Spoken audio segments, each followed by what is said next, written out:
She had 3 minutes to decide: marry a monster or become a fugitive. Eliza Ravenscroft chose the unthinkable, and it nearly killed her. Stay until the end to see how a hunted woman became the most dangerous duchess in England. Drop a like if you're watching from your city, and tell us in the comments where you're from. Bob. The church bells wouldn't stop ringing. Each clang hammered through Eliza's skull like a death knell, marking the final minutes of her life as she knew it. She stood in the cramped vestry of St. Anne's Chapel, staring at her reflection in a tarnished mirror.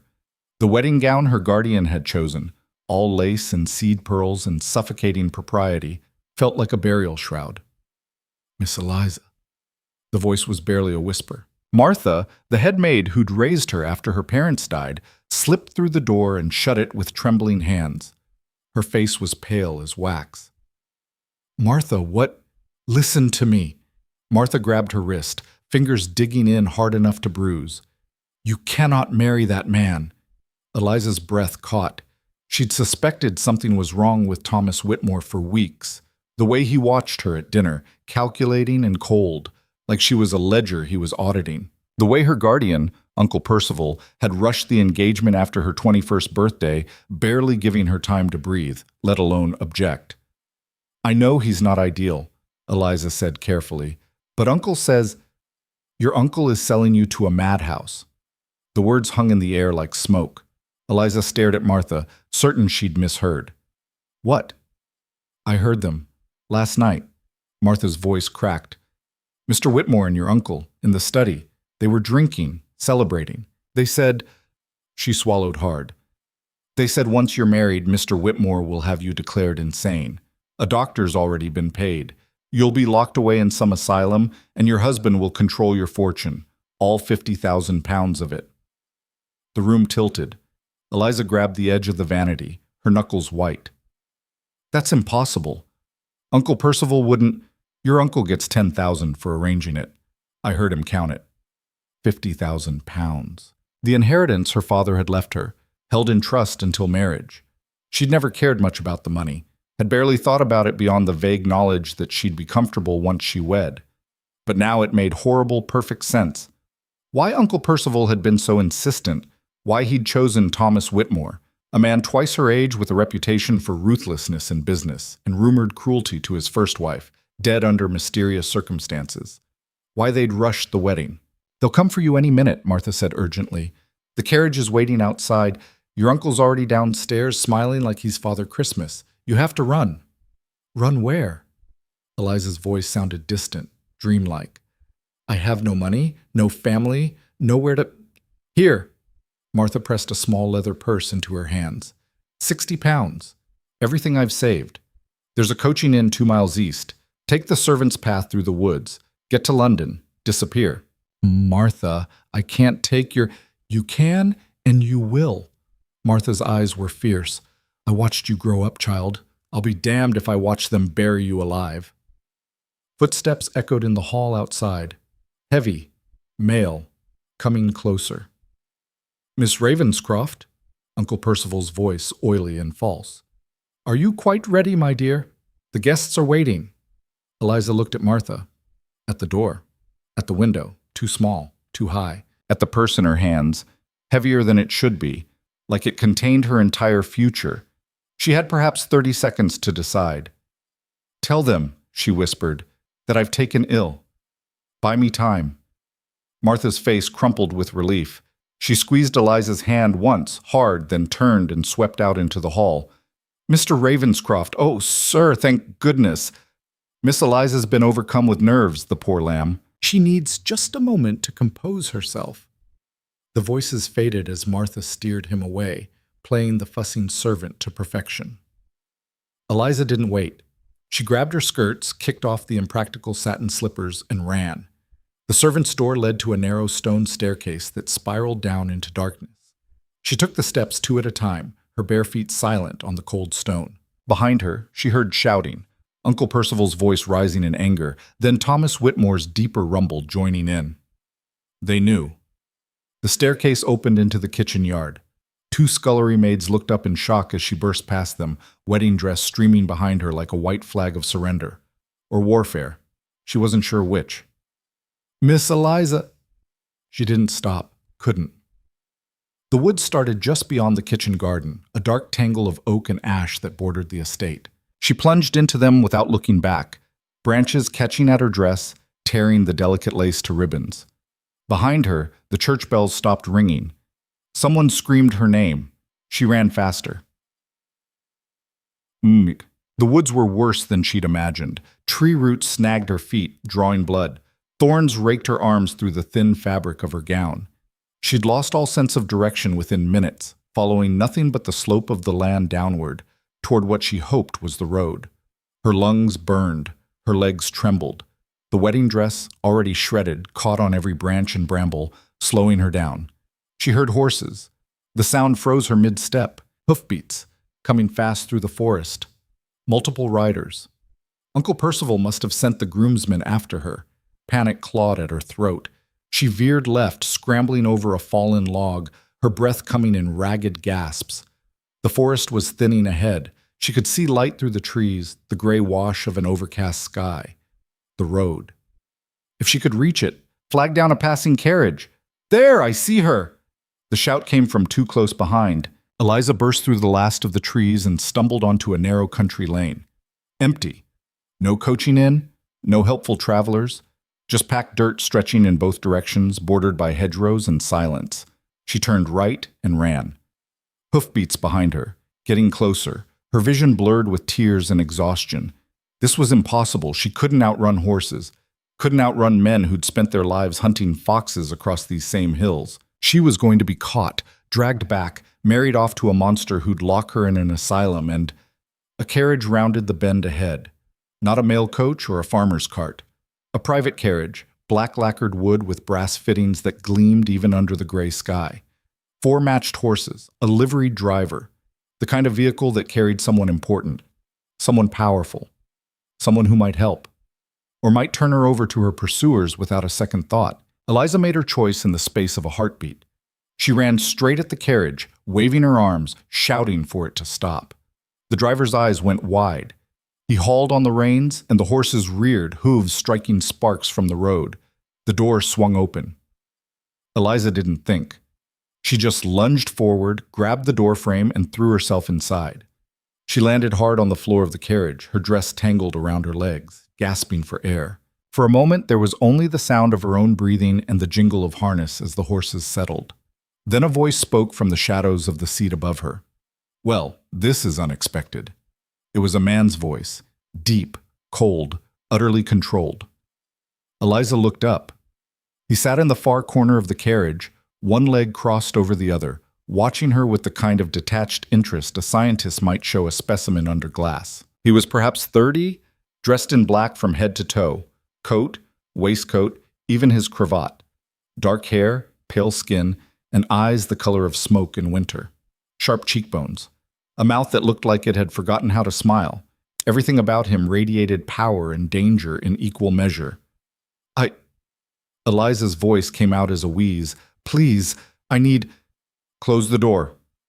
It wasn't a suggestion. The driver scrambled to obey, slamming the door shut. The carriage lurched into motion immediately, wheels crunching over gravel. Through the small window, Eliza caught a glimpse of riders bursting from the woods, 3 men on horseback, one of them Uncle Percival's head groomsman. Then the carriage rounded another bend, and they were gone. Eliza slumped against the seat, her entire body shaking. She'd done it.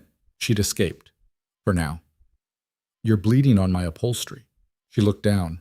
Blood from the cuts on her feet was seeping into the cream-colored cushions. I'm sorry, I didn't...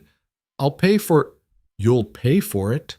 The man's tone was faintly amused, in the way a wolf might be amused by a rabbit's threats. With what, precisely? The purse you're clutching so desperately, or the wedding dress you've apparently destroyed in the process of fleeing your own ceremony? Heat flooded her face. How did you... Deductive reasoning. He gestured lazily at her appearance. Wedding gown, though substantially damaged. No shoes. You're running from something or someone in such haste that you threw yourself into a stranger's carriage without so much as a by your leave. The most common reason a woman flees a church in her wedding attire is an unwanted marriage. Am I incorrect? Eliza swallowed hard. No. Hmm. He was still watching her with that unsettling intensity, like he could see straight through her lies to the truth beneath. You have 10 seconds to decide whether you're going to tell me the actual story or continue with whatever fabrication you've been preparing. I'd advise honesty. I dislike being lied to, and you're currently trespassing in my carriage. Something about his tone, the absolute certainty that he'd know if she lied, made Eliza's carefully prepared story about a cruel fiancé crumble before she could speak it. This man wouldn't be swayed by tears or appeals to sentiment. He dealt in facts, so she gave him facts. My name is Eliza Ravenscroft. I was to marry Thomas Whitmore this morning. Before the ceremony, I learned that my guardian and my betrothed have conspired to have me declared insane after the wedding so my husband can seize control of my inheritance. 50,000 pounds. I ran. They're hunting me, and I have nowhere else to go. The silence that followed was absolute. The man didn't move, didn't blink, just studied her face with those unreadable gray eyes, weighing her words against some internal scale only he could see. Finally, he spoke. Thomas Whitmore. Of Whitmore Shipping? Yes? And your guardian is? Percival Ravenscroft, my father's brother. I see. He leaned back, steepling his fingers beneath his chin. Tell me, Miss Ravenscroft, why should I believe you? The question was almost gentle, which somehow made it worse. Because you can check, Eliza said. Her voice was steadier now, the initial panic giving way to desperate calculation. You clearly have resources, money, influence. You can verify everything I've said. Whitmore's first wife died under suspicious circumstances. My father's will, it's on file with his solicitors in London. Everything becomes my husband's property upon marriage unless there's proof I'm of sound mind. And are you of sound mind?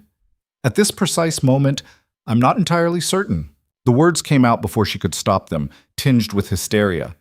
I've just committed what's probably a criminal act, thrown myself on the mercy of a complete stranger, and ruined a 500-pound wedding dress. So perhaps I am insane. Something flickered across his face. Not quite a smile, but close. A fair point. The carriage hit a rut in the road, jolting them both. Eliza winced as the movement jarred her cut feet. The man's gaze dropped to the blood-stained floor, then back to her face. Where were you planning to go, before you decided to invade my property? London. There's a coaching inn 2 miles from the church. I thought... She stopped. It sounded ridiculous now. I thought I could disappear. In a torn wedding dress with no shoes and 60 pounds to your name. It wasn't a question. You wouldn't have made it past the first toll gate before someone reported you. And if your guardian is as ruthless as you suggest, he'll have spread word that you're mentally disturbed and dangerous. No innkeeper would harbor you. No coach would take you. Eliza's chest tightened. She'd been so focused on running that she hadn't thought past the immediate escape. He was right. She had no plan, no allies, no way to prove her story before they caught her and dragged her back. So what do I do? The question came out small, defeated. The man regarded her for a long moment. Then he reached up and knocked twice on the ceiling of the carriage. The driver's responding shout was muffled, but the vehicle immediately began to slow. Eliza's heart sank. He was going to turn her out. Of course he was. She was a stranger, a liability, probably insane for all he knew. Thank you for... she began. Be quiet. The carriage rolled to a stop. The man leaned forward, his face now level with hers, close enough that she could see the fine lines around his eyes, the cold precision in his expression. I'm going to offer you a choice, Miss Ravenscroft. You may leave now, take your chances on the road, and likely be recaptured within the hour. Or you may accept my protection, temporary and conditional, while I investigate your claims. If you're telling the truth, I may be able to help you. If you're lying, I will personally deliver you to the nearest magistrate. Why would you help me at all? His expression didn't change. Because I despise men who abuse positions of power to prey on the vulnerable. And because Thomas Whitmore once cheated me out of a shipping contract through what I strongly suspect was bribery and fraud. I've been looking for an excuse to destroy him for 3 years. You may have just provided it. It wasn't kindness. It wasn't even sympathy. It was pure, calculated self-interest. Eliza had never been so grateful for someone's capacity for revenge. I accept, she said. Then we have an agreement. He sat back, knocked on the ceiling again. The carriage lurched into motion. I am Adrian Blackmore, Duke of Thornfield. You'll address me as Your Grace or Thornfield. You will follow my instructions precisely. You will not leave the estate without my permission, and you will answer every question I ask with complete honesty. Are these terms clear? A duke. She'd thrown herself into the carriage of a duke. Crystal clear, Your Grace. Good. He turned his attention to the window, effectively dismissing her. We'll reach Thornfield Manor by nightfall. Try not to bleed on anything else. The journey took 6 hours. 6 hours of rattling over increasingly rough roads as they left civilization behind and climbed into the moorlands of northern England. 6 hours of sitting across from a man who radiated cold authority like winter frost, speaking only to issue terse instructions or ask pointed questions about her family history, her finances, her relationship with her guardian. Eliza answered everything. What choice did she have? By the time the sun began to set, painting the moors in shades of purple and gold, her feet had stopped bleeding and her exhaustion had given way to a kind of numb acceptance. She'd escaped one prison only to walk voluntarily into another. The Duke of Thornfield was not a kind man. He was not a warm man, but he was, for reasons of his own, willing to shelter her. It would have to be enough. There, the Duke said, nodding toward the window. Eliza looked. Thornfield Manor rose from the moors like something out of a Gothic novel, all gray stone and narrow windows, built more like a fortress than a home. Towers flanked the main structure. Walls 20 feet high enclosed formal gardens gone wild with neglect. It looked like the kind of place where difficult relatives were sent to be forgotten, or where inconvenient women were hidden away.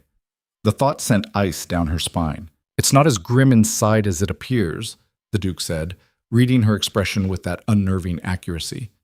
My staff will see to your immediate needs, food, clothing, medical attention for your feet. Tomorrow we'll begin the investigation. Investigation into what exactly? Everything. He met her eyes. Your guardian's finances, Whitmore's business dealings, the circumstances of his first wife's death. Your father's will. I'll need names of anyone who might corroborate your story. Servants, friends, distant relations. Anyone Whitmore and your uncle might not have thought to silence. Martha, Eliza said immediately, the maid who warned me. If they haven't already dismissed her, I'll send someone to retrieve her, quietly. The carriage rolled through the gates, iron clanging shut behind them with a sound like a prison door closing. In the meantime, you'll remain here, out of sight. If anyone asks, which they won't, as my staff are exceptionally discreet, you're a distant cousin recovering from an illness. And if my guardian comes looking for me here, then he'll learn very quickly that I do not appreciate uninvited guests. There was something in his tone that suggested Percival Ravenscroft would regret such a visit deeply. The carriage stopped in front of the manor's main entrance. A butler appeared, gray-haired, stone-faced, the kind of servant who'd seen everything and been shocked by nothing. He took in Eliza's ruined dress and bloody feet with barely a flicker of reaction. Mrs. Henshaw, the Duke said, addressing the housekeeper who'd materialized beside the butler. This is Miss Ravenscroft. She'll be staying in the East Wing. See that she has everything she requires. And send for Dr. Morrison. Her feet need tending. Mrs. Henshaw curtsied. Of course, Your Grace. Miss Ravenscroft. The Duke turned to her, his expression unreadable in the gathering darkness. Welcome to Thornfield Manor. Do try not to run away again. It's very tedious tracking people down. It took Eliza a moment to realize he was joking, or possibly threatening her. With him, it was hard to tell. I'll do my best, Your Grace. See that you do. He strode into the manor without another word, his coat billowing behind him like a raven's wings. Mrs. Henshaw beckoned Eliza to follow, and she did, limping through doors that looked heavy enough to withstand a siege. The interior was exactly as cold and austere as she'd expected. Stone floors, dark wood paneling, portraits of stern-faced ancestors glaring down from the walls. It smelled of beeswax and old fires and something else, loneliness, perhaps. The particular quiet that came from too many empty rooms. Mrs. Henshaw led her up 3 flights of stairs to a bedroom in the East Wing. It was small but clean, with a narrow bed, a washstand, and a window that looked out over the moors. Someone had already laid out a nightgown and robe, and a fire crackled in the grate. "Dr. Morrison will be up shortly to see to your feet, miss," the housekeeper said. "Dinner will be brought to your room. His Grace thought you'd prefer not to dine in company tonight." "That's very considerate." Eliza's voice sounded strange to her own ears. Formal, distant, like she was playing the part of a grateful guest rather than a fugitive hiding from her own family. Mrs. Henshaw's expression softened slightly. "Try to rest, miss. You're safe here. His Grace doesn't make promises lightly, and when he does, he keeps them." She curtsied and left, closing the door with a soft click. Eliza stood in the center of the room, still wearing the ruins of her wedding dress, and felt the full weight of what she'd done crash over her like a wave. She'd run away from her own wedding, thrown herself on the mercy of a stranger, a powerful, dangerous stranger who had his own reasons for helping her, reasons that had nothing to do with kindness and everything to do with revenge against Thomas Whitmore. She was trapped at Thornfield Manor until the Duke decided otherwise. She had no money, no allies except a maid who might already be dismissed or worse, and no proof of the conspiracy against her beyond her own word. And if the Duke's investigation turned up nothing, if her guardian convinced the world she was hysterical, delusional, a madwoman who'd invented wild stories to escape a perfectly reasonable marriage, she'd be exactly where Whitmore wanted her, in an asylum, locked away, forgotten. Eliza sank onto the edge of the bed and finally let herself cry. And the next 3 days passed in a blur of questions and waiting. The Duke summoned her to his study each morning for interrogation. There was no other word for it. He sat behind a massive oak desk, taking notes in a precise, slanted hand, while she recounted every detail of her life over the past year. Her father's death, her uncle's sudden interest in her future, the rushed courtship with Thomas Whitmore, the locked study door she'd passed the night Martha overheard the conspiracy. He never offered sympathy, never told her she was brave for running or clever for suspecting the truth. He simply extracted information like a surgeon removing shrapnel, probing for inconsistencies, testing her memory against documented facts. It was exhausting and humiliating and oddly comforting, because he believed her enough to investigate. That had to mean something. On the third day, he sent for Martha. Eliza was pacing her room when Mrs. Henshaw knocked and announced a visitor. The door opened and Martha stumbled in, her face pale and her hands shaking. "Eliza!" She grabbed her in a fierce hug. "Thank God. I thought, when you didn't arrive at the inn, I feared the worst." "I'm safe, for now." Eliza pulled back, searching Martha's face. "Are you all right? They didn't hurt you?" "Dismissed me without references, the bastards." Martha's voice was bitter. "Your uncle accused me of helping you escape, which I did, of course, but he had no proof, just suspicion. I've been staying at my sister's in the village trying to figure out what to do next." "The Duke of Thornfield sent for you," Eliza said. "He's investigating. He needs you to testify about what you heard that night." Martha's eyes widened. "A duke? You've been hiding with a duke?" "It's complicated, I'll say." Martha glanced around the simple but elegant room, taking in the fine linens, the warm fire. "Could be worse places to hide, though. He treating you well?" "He's treating me like a witness in a criminal case, which I suppose I am." Martha squeezed her hand. "Better than what Whitmore would have done. Come on, then. Let's go give this Duke an earful about what those devils were planning." Well, the testimony took hours. Martha repeated everything she'd heard that night. Whitmore's cold discussion of the asylum, Uncle Percival's greedy tally of his bribe, the paid doctor who'd already signed the necessary papers. The Duke listened without expression, occasionally stopping her to clarify a detail or request a specific phrase. When it was over, he dismissed Martha with instructions to remain at Thornfield as a guest. "You'll be safer here," he said, "and I may need you to repeat this account under oath." Martha glanced at Eliza, who nodded. "Thank you, Your Grace." After she left, the Duke turned his attention to Eliza. "Your maid's story corroborates yours. That's useful, but not sufficient. I need physical evidence, documents, financial records proving the conspiracy." "How will you get those?" His smile was cold. "I have resources. Give me another week. And if you don't find anything? Then we'll proceed to more aggressive measures." He stood, signaling the end of their meeting. "In the meantime, try not to fret. Worry doesn't solve problems. Action does." Easy for him to say. He wasn't the one whose entire future hung in the balance. The week crawled past. Eliza spent her days in a strange limbo, free to wander the manor but forbidden to leave the grounds, attended by servants who treated her with cautious respect but asked no questions.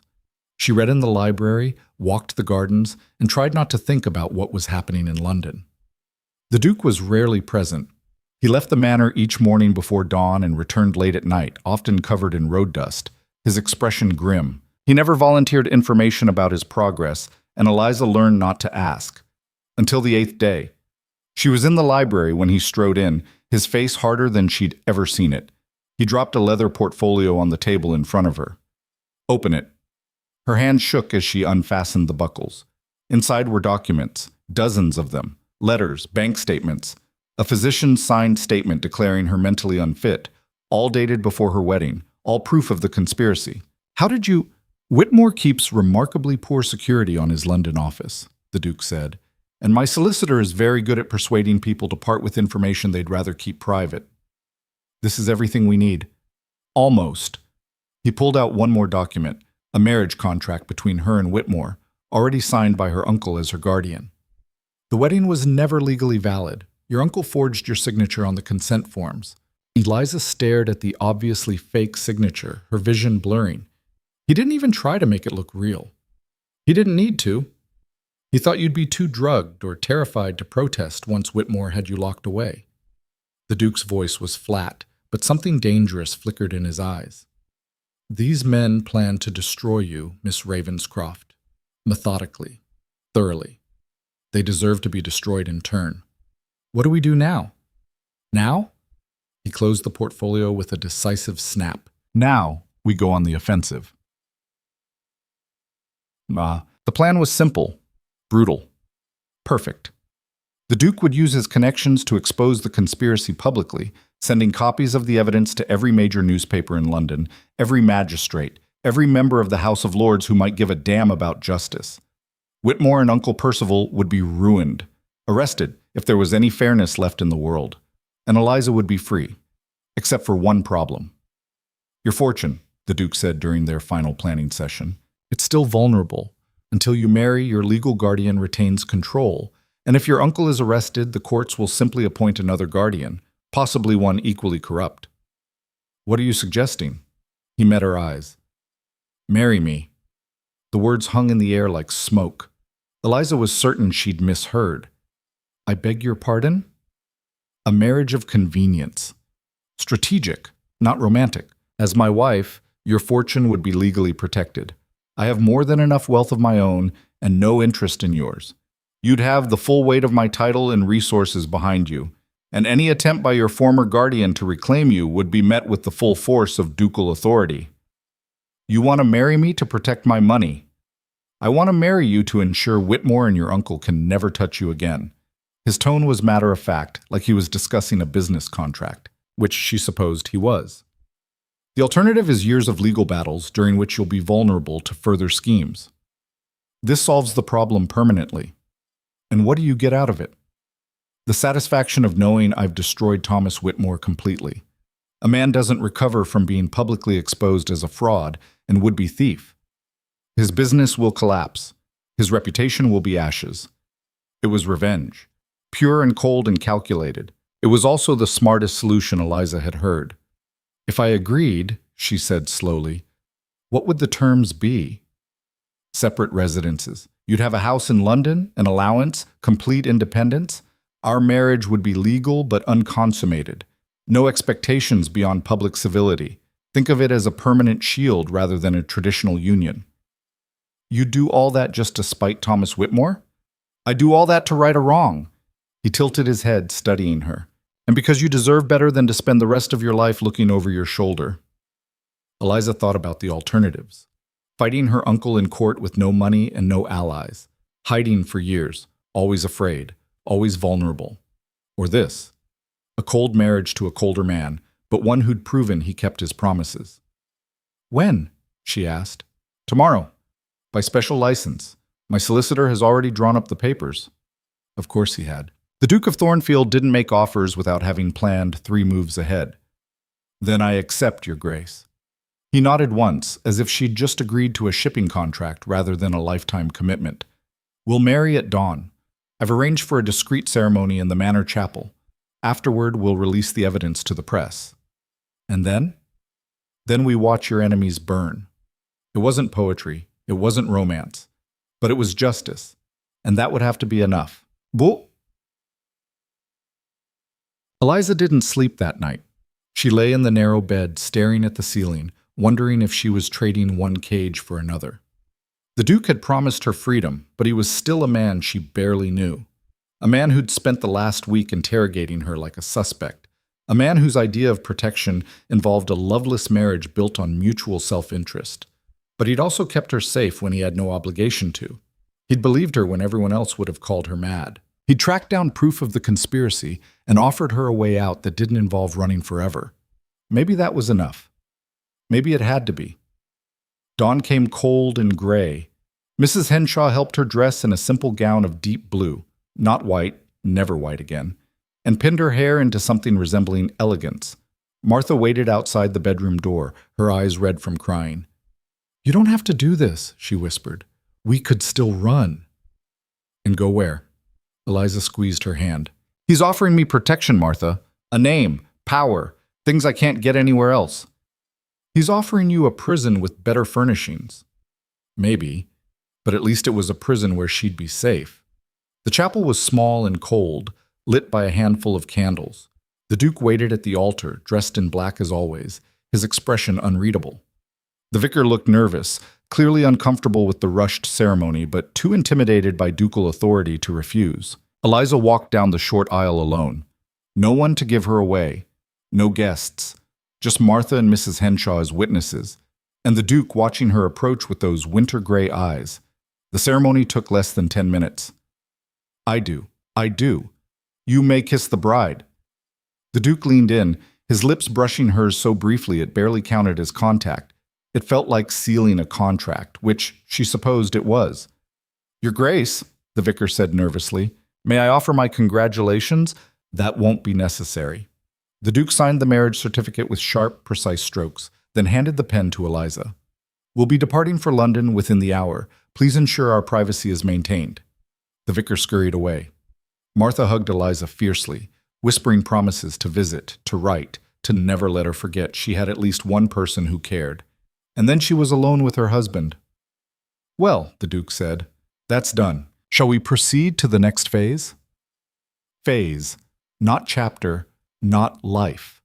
Phase, like this was all a military campaign. "Yes," Eliza said. "Let's finish it." They released the evidence that afternoon.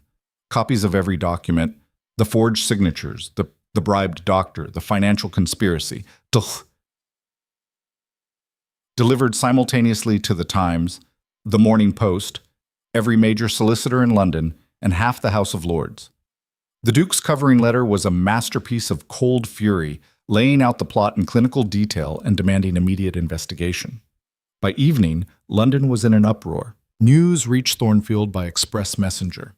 Thomas Whitmore arrested on charges of fraud and attempted kidnapping. Uncle Percival dragged from his club in handcuffs, screaming about persecution and injustice. The doctor who'd signed the false papers arrested as an accessory. It was exactly the destruction the Duke had promised, and Eliza felt nothing but hollow relief. "It's done," the Duke said, reading the final dispatch. "They'll stand trial within the month. With the evidence we have provided, conviction is certain." "Thank you." The words felt inadequate. "For everything." "Don't thank me yet." He set the papers aside, his expression thoughtful. "The trial will be ugly. They'll try to paint you as a hysteric who seduced a duke into believing wild fantasies. The press will be merciless. Are you prepared for that?" "No. But she'd survived worse." "I'll manage." "I'm sure you will." He stood brushing imaginary dust from his coat. "I'll be returning to London tomorrow to oversee the legal proceedings. You're welcome to remain here or accompany me. Your choice." "I'll come with you." She'd spent enough time hiding. If there was going to be a fight, she wanted to see it through. Something that might have been approval flickered across his face. "Then we leave at first light. Pack lightly. We'll be staying at the London house." The London house. Their house now, she supposed, though it didn't feel real. None of this felt real. The Duke paused at the door, glancing back. "You held up well today, miss. Forgive me, Your Grace." The title sounded strange on his lips, like he was still adjusting to it himself. Most women would have collapsed under the strain. Most women haven't spent the last 2 weeks running for their lives. True. He almost smiled. Almost. Get some rest. Tomorrow begins the real battle. He left her alone in the library, surrounded by evidence of her enemy's crimes and the strange new reality of being a duchess. A duchess who'd married for protection, not love. A duchess whose husband looked at her like she was a problem to solve rather than a person to cherish. A duchess who was finally, terrifyingly free. Eliza picked up one of the documents, her uncle's bank statement, showing the £10,000 bribe. She'd once thought family meant safety, that blood ties guaranteed loyalty. She'd been catastrophically wrong, but she'd learned, and she'd survived. And now, backed by the coldest, most calculating duke in England, she was going to make sure every man who'd tried to destroy her paid the price. Let them call her hysterical. Let them call her a liar. Let them call her mad. She was the Duchess of Thornfield now, and she was done running. The real fight was just beginning. The London house was nothing like Thornfield Manor, where the northern estate had been all stone and shadows, built to withstand siege and storm. The Duke's London residence was a calculated display of wealth and power. 4 stories of white limestone facing Berkeley Square, with windows tall enough to flood the rooms with light and ironwork balconies that suggested elegance rather than defense. Inside, everything gleamed, polished marble floors, silk wallpaper in shades of cream and gold, chandeliers that caught the afternoon sun and threw rainbows across the ceiling. It was beautiful. It was suffocating. Eliza stood in the entrance hall, still wearing her traveling cloak, and felt the weight of what she'd done settle over her shoulders like chains made of diamonds. "Your rooms are on the 2nd floor," the Duke said, already halfway up the grand staircase. "East wing. You'll have a sitting room, bedroom, and dressing room. Mrs. Pemberton will attend you. She's been with the household for 20 years and is utterly discreet." "And where are your rooms?" The question came out before she could stop it. He paused, glancing back. "West wing. We'll share common spaces for appearances, but otherwise our lives will remain separate." "As agreed." "As agreed." Right. Because this was a business arrangement, not a marriage, she needed to remember that. A housekeeper appeared, younger than Mrs. Henshaw, with sharp eyes and a mouth that looked like it rarely smiled. "Your Grace, welcome home." "Mrs. Pemberton, this is the Duchess. See that she's settled and has everything she requires." "Of course, Your Grace." The woman's gaze flickered over Eliza, assessing and finding her wanting in the space of a heartbeat. "If you'll follow me, madam." The rooms were spectacular. The sitting room alone was larger than her entire bedroom at Uncle Percival's house, decorated in soft blues and silvers that caught the light. French doors opened onto a balcony overlooking the square's private gardens. The bedroom was equally grand, a 4-poster bed with silk hangings, a fireplace already lit despite the mild weather, wardrobes that could have housed an entire shop's worth of clothing. "His Grace has arranged for a modiste to call tomorrow," Mrs. Pemberton said, her tone professionally neutral. "You'll need a proper wardrobe. In the meantime, I've laid out a dress for this evening. Dinner is at 8. His Grace prefers punctuality." "I'm sure he does," Eliza muttered. Mrs. Pemberton's expression didn't change, but something flickered in her eyes. Disapproval, maybe, or pity, hard to tell. "Will there be anything else, Your Grace?" The title still sounded wrong, like a costume that didn't fit. "No, thank you." The housekeeper curtsied and left, closing the door with a soft click that somehow felt like a dismissal. Eliza sank onto the edge of the bed and stared at her reflection in the mirror across the room. The woman looking back was a stranger, pale, exhausted, wearing a traveling dress that had cost more than anything she'd owned in her previous life. The Duchess of Thornfield, wife to one of the most powerful men in England, and completely, utterly alone. A knock interrupted her spiraling thoughts. The door opened before she could respond, and Martha slipped inside, carrying a tray with tea and biscuits. "Thought you could use this," she said, setting it on the small table by the window. "You look like death warmed over." "Thank you for that assessment." but Eliza managed a weak smile. How did you get past Mrs. Pemberton? Told her I was your lady's maid. Which I am, aren't I? Unless you're planning to let that stone-faced harridan dress you. I don't think I have much choice. She's part of the household. And I'm part of your life. Martha poured tea with steady hands. The Duke said I could stay as long as you wanted me, so here I am, unless you'd rather face London society alone. The relief was so intense it made her dizzy. Stay. Please. Wasn't planning on going anywhere. Martha pressed a cup into her hands. Drink, and then tell me what's really going through your head, because I can see you thinking yourself into knots. Eliza took a sip. Too hot, too sweet, and felt something inside her crack. I've made a terrible mistake. Running away or marrying him? Both. Either. I don't know. The words tumbled out in a rush. He's not cruel, he's not even unkind, but he's so cold, Martha, like there's nothing underneath except calculations and strategy, and I've tied myself to him for the rest of my life. Better than being locked in an asylum. Is it? Eliza set down the cup before she could throw it. At least in an asylum, I'd know what I was dealing with. This is just a different kind of cage. Prettier bars, same trap. Martha was quiet for a long moment. Then she pulled up a chair and sat down, her hands folded in her lap. You want the truth, or you want comfort? Truth? You're right. You have traded one cage for another. But here's the difference. This cage has a lock you can open from the inside. The Duke promised you independence, an allowance, your own life. That's more than most wives get, Duchess or not. He promised me safety too, but I don't feel safe. I feel like I'm waiting for the other shoe to drop. Then make sure you're wearing boots when it does. Martha leaned forward, her expression fierce. You survived your uncle. You survived Whitmore. You'll survive this too. And maybe, just maybe, it won't be as bad as you think. Eliza wanted to believe her. She did, but the hollow feeling in her chest suggested otherwise. Dinner was exactly as uncomfortable as she'd feared. The dining room could have seated 20, but tonight it was just the two of them, sitting at opposite ends of a table long enough to require shouting for conversation, which they didn't. The Duke ate in silence, occasionally glancing at papers his secretary had left beside his plate, while Eliza pushed food around and tried not to feel like an intruder. Finally, she couldn't stand it anymore. Are we going to talk about the trial? He looked up, mildly surprised she'd spoken. What about it? When it starts? What to expect? Whether I'll need to testify? You won't. He set down his fork with precision. Your testimony would be considered biased as the injured party. Martha's statement will carry more weight, as will the documentary evidence. My solicitor expects the proceedings to last no more than a week. And then? Then Whitmore and your uncle will be convicted and sentenced. Probably transportation to Australia, given the severity of the fraud. Possibly prison, if the judge is feeling merciful.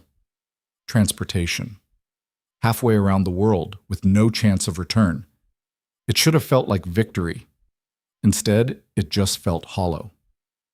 You disapprove, the Duke said, reading her expression. I don't know what I feel. She pushed her plate away. They deserve punishment. I know that. But it's still strange knowing I'm the cause of their downfall.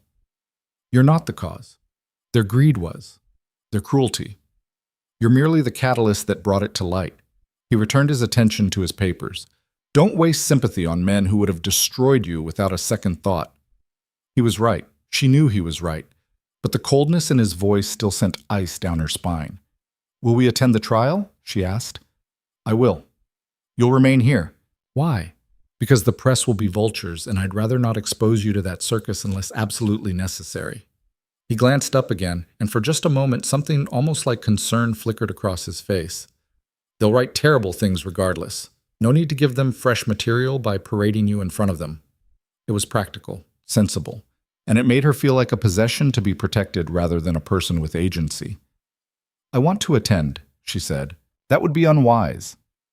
Perhaps, but it's my choice to make. They stared at each other across the expanse of mahogany and silver. The Duke's expression was unreadable, but she could see him calculating, weighing her stubbornness against his preference for control. Very well, he said finally. but you'll follow my instructions precisely. No speaking to reporters, no emotional displays. You'll present as calm, rational, and utterly unshakable. Can you manage that? I've managed everything else so far. Indeed you have. He almost smiled. We'll attend together. United front. Let them see exactly what they're up against. It was the first time he'd used the word we as if it meant something beyond legal contract. Eliza decided to take it as progress. The trial began 5 days later. Eliza dressed with Martha's help, choosing a gown of deep gray, somber enough for the occasion, expensive enough to remind everyone she was a duchess now. Martha pinned her hair into a severe knot and handed her gloves that buttoned to the elbow. You look like you could freeze hell itself, Martha said approvingly. Perfect. The Duke was waiting in the entrance hall, dressed in black as always. He gave her a single assessing glance, then nodded. Ready? As I'll ever be. The carriage ride to the Old Bailey was silent. The Duke read through legal papers while Eliza watched London roll past. Streets crowded with vendors and carriages, children playing in alleyways, women in bright dresses laughing outside shops. Normal life, the kind she'd probably never have again. A crowd had gathered outside the courthouse. Dozens of people, maybe hundreds, pressed against the barricades the constables had erected. When the ducal carriage rolled up, a roar went up. Some cheering, some jeering, all of it loud enough to rattle the windows. Ignore them, the Duke said. He stepped out first, then offered his hand to help her down. The crowd surged forward, voices overlapped into cacophony. That's her, the runaway bride. Shame, abandoning her family. She looks mad, look at those eyes. The Duke's a fool, marrying damaged goods. Eliza's step faltered. The Duke's hand tightened on hers, steadying her. Eyes forward, he murmured. Don't give them the satisfaction. She lifted her chin and walked beside him through the gauntlet of shouting faces, her heart hammering so hard she thought it might crack her ribs. Someone threw something, a rotten cabbage that splattered against the courthouse steps. The constables moved to intercept, but the Duke didn't even flinch. Inside, the noise faded to echoes. The entrance hall was packed with barristers and spectators, all of them turning to stare as the Duke and Duchess of Thornfield swept past. Whispers followed in their wake. The courtroom itself was smaller than she'd expected, and already full. Every bench packed with spectators craning for a better view, the press gallery overflowing with reporters scribbling in notebooks. And at the defendant's table, flanked by their solicitors, sat Thomas Whitmore and Uncle Percival. Whitmore looked older than she remembered, thinner. His expensive suit couldn't hide the gray tinge to his skin or the way his hands trembled when he reached for his water glass. Uncle Percival, on the other hand, looked furious, face red, jaw clenched, glaring at her with such naked hatred that she instinctively took a step back. The Duke's hand settled on the small of her back, not pulling her closer, just there, steady. Remember what I said, he murmured. Calm, rational, unshakable. They took their seats in the front row directly across from the defendants. Eliza could feel her uncle's stare boring into the side of her head, but she kept her eyes forward, hands folded in her lap, expression carefully blank. The judge entered, an elderly man with a face like carved granite and eyes that had seen every variety of human depravity. He banged his gavel once, and the room fell silent. The Crown versus Thomas Whitmore and Percival Ravenscroft, he intoned. Charges of conspiracy to commit fraud, forgery, and attempted unlawful imprisonment. How did the defendants plead? Not guilty, Your Honor. Whitmore's barrister stood, all false confidence and expensive tailoring. These charges are based on fabrications invented by a disturbed young woman and her overly credulous husband. Eliza's nails bit into her palms. The Duke didn't react at all. We'll see about that, the judge said dryly. Prosecution, present your case. The Crown's barrister rose, a sharp-faced man named Crawford, who the Duke had personally selected. He'd spent the last week reviewing every document, every statement, preparing for this moment. Your Honor, the prosecution will demonstrate that the defendants engaged in a calculated scheme to defraud Miss Eliza Ravenscroft of her lawful inheritance through false imprisonment and medical fraud. He held up the forged marriage consent. This document, bearing what purports to be Miss Ravenscroft's signature, was signed by her guardian without her knowledge or consent. We have expert testimony confirming the forgery. Objection! Whitmore's barrister jumped up. The girl was clearly too overwrought to remember signing. She didn't sign it because she wasn't present, Crawford interrupted. She was in fact fleeing for her life after learning of your client's intention to have her declared insane and imprisoned. The courtroom erupted. The judge's gavel came down like thunder. Order, I will have order. And so it began. The prosecution called witness after witness, the handwriting expert who'd analyzed the forged signature, Martha, who repeated her testimony about what she'd overheard, the Duke's investigators who'd traced the £10,000 payment from Whitmore to Uncle Percival's account, the doctor who'd been paid to sign false commitment papers, now terrified and eager to cooperate in exchange for leniency. Each piece of evidence built on the last, constructing a picture so damning that even Whitmore's expensive barrister started to sweat. But then the defense launched their counterattack. Call Miss Margaret Winters to the stand. Eliza's blood ran cold. Margaret Winters had been her closest friend growing up, or so she'd thought. They drifted apart after Eliza's father died, and she hadn't seen Margaret in over a year. Margaret took the stand looking nervous, her hands twisting in her lap. Whitmore's barrister approached with a sympathetic smile. Miss Winters, you've known Miss Ravenscroft, the Duchess of Thornfield, for how long? Since we were children, sir. And would you say you know her well? I thought I did. In recent years, did you notice any changes in her behavior? Margaret's eyes darted to Eliza, then away. She became erratic. After her father passed, mood swings, strange ideas. Eliza's stomach dropped. No, Margaret wouldn't. Can you give examples? She claimed her uncle was stealing from her, that servants were poisoning her food. Once she accused me of conspiring against her when I suggested she was imagining things. Margaret's voice grew stronger, more confident. I was worried about her. We all were. It was a lie. All of it. Margaret had never said any of those things, never witnessed any of that behavior, because it had never happened. But the jury was listening, leaning forward, starting to look at Eliza with doubt in their eyes. The Duke's hand found hers under cover of the bench rail. A brief squeeze, reassurance or warning, she wasn't sure which. Crawford stood for cross-examination. Miss Winters, when did you last see the Duchess? About 18 months ago. And in those 18 months, did you maintain correspondence? Margaret hesitated. No. So you have no direct knowledge of her state of mind in recent months? Well, no, but no further questions. Crawford sat down, looking satisfied. But the damage was done. Whitmore's barrister called 2 more witnesses, distant cousins who claimed Eliza had always been delicate, a former governess who suggested she'd shown signs of hysteria as a child. All of them lying or exaggerating or twisting innocent moments into evidence of instability. By the time court adjourned for the day, Eliza felt like she'd been flayed alive. The ride home was silent until they were safely inside the carriage, away from prying eyes and ears. They're calling me insane, Eliza said flatly. Everything I was trying to avoid, and they're using it against me anyway.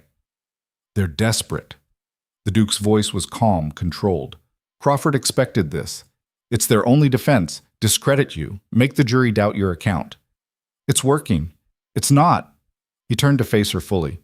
The evidence speaks for itself. Forged documents, financial transactions, a doctor willing to perjure himself for money. Your emotional state is irrelevant when the facts are this clear. Facts can be interpreted, twisted. She pulled off her gloves, her hands shaking. Margaret Winters just stood up in court and painted me as a madwoman. People I thought were friends were likely paid or coerced. His tone sharpened. Whitmore has money and connections. Of course he's using them. But lies crumble under scrutiny. The truth doesn't. You have a lot of faith in justice. I have faith in preparation. He leaned back, his expression thoughtful. Crawford will dismantle their character witnesses tomorrow. We have documentation proving most of them were in Whitmore's employ or owed him debts. Their testimony will be shown for what it is, bought and paid for. Eliza wanted to believe him. But the memory of Margaret's voice, so earnest and convincing, kept echoing in her head. What if it's not enough? She whispered. What if the jury believes them? Then we appeal. And if that fails, we take more aggressive measures. He met her eyes. I promised you protection, Eliza. That promise doesn't expire based on a jury's opinion. It was the first time he'd used her given name. The intimacy of it, small as it was, loosened something in her chest. Thank you, she said quietly. He nodded once and turned his attention to the window, effectively ending the conversation. But his hand remained near hers on the seat, close enough that she could feel its warmth, close enough that she didn't feel quite so alone. Okay. The trial stretched across 6 brutal days. Each morning, Eliza, dressed in her armor of expensive fabric and cold composure, walked through the gauntlet of shouting crowds and sat through hours of testimony that alternately vindicated and vilified her. The prosecution brought mountains of evidence. The defense brought accusations and insinuations trying to paint her as an unstable woman who'd seduced a duke into believing her fantasies. The newspapers were merciless. Every day brought fresh headlines: Mad Duchess or Wronged Woman, Thornfield's Folly, Duke marries hysteric, The Runaway Bride, Beauty or Beast. Eliza stopped reading them after the 3rd day, but she couldn't avoid hearing the whispers. They followed her everywhere, in the courthouse corridors, in the shops when Martha took her out for air, even in the servants' quarters of her own house. The staff at the London residence treated her with careful politeness that felt like walking on glass, never quite meeting her eyes, always quick to leave her presence. Only Martha and the Duke seemed unaffected by the circus. Martha because she'd known Eliza her whole life and trusted her completely. The Duke because he simply didn't care what anyone thought. On the 6th day, Crawford called his final witness, the banker who'd processed the £10,000 payment from Whitmore to Uncle Percival. The man was terrified, stammering through his testimony, but the facts were undeniable. He'd personally handed Percival Ravenscroft a bank draft for £10,000, drawn on Thomas Whitmore's account, dated 2 days before the scheduled wedding. And did Mr. Ravenscroft say what this payment was for? Crawford asked. He called it a consulting fee, but he was laughing when he said it, like it was a private joke. No further questions. Whitmore's barrister stood for cross-examination, but there was nothing he could do. The paper trail was too clear, the testimony too damning. The defense rested without calling further witnesses. Closing arguments began that afternoon. Whitmore's barrister gave an impassioned speech about hasty judgments and the fragility of feminine nerves, painting Eliza as a tragic figure who'd imagined a conspiracy where none existed. Crawford stood and methodically destroyed every point. He held up the forged signature, the payment records, the false commitment papers, Martha's testimony, the bank draft. The defense would have you believe this is all coincidence, he said, that a respected guardian and a successful businessman just happened to exchange £10,000, that commitment papers just happened to be signed before any marriage took place, that a young woman with no history of mental illness just happened to imagine a detailed conspiracy that matches documentary evidence perfectly. He paused, letting the absurdity sink in. Gentlemen of the jury, this is not coincidence. This is conspiracy, calculated, cruel, and criminal. These men planned to destroy Miss Ravenscroft, now the Duchess of Thornfield, for nothing more than greed. They deserve your condemnation and the full weight of the law. The jury retired to deliberate. Eliza sat in the courtroom, her hands clenched so tight she could feel her pulse in her fingertips.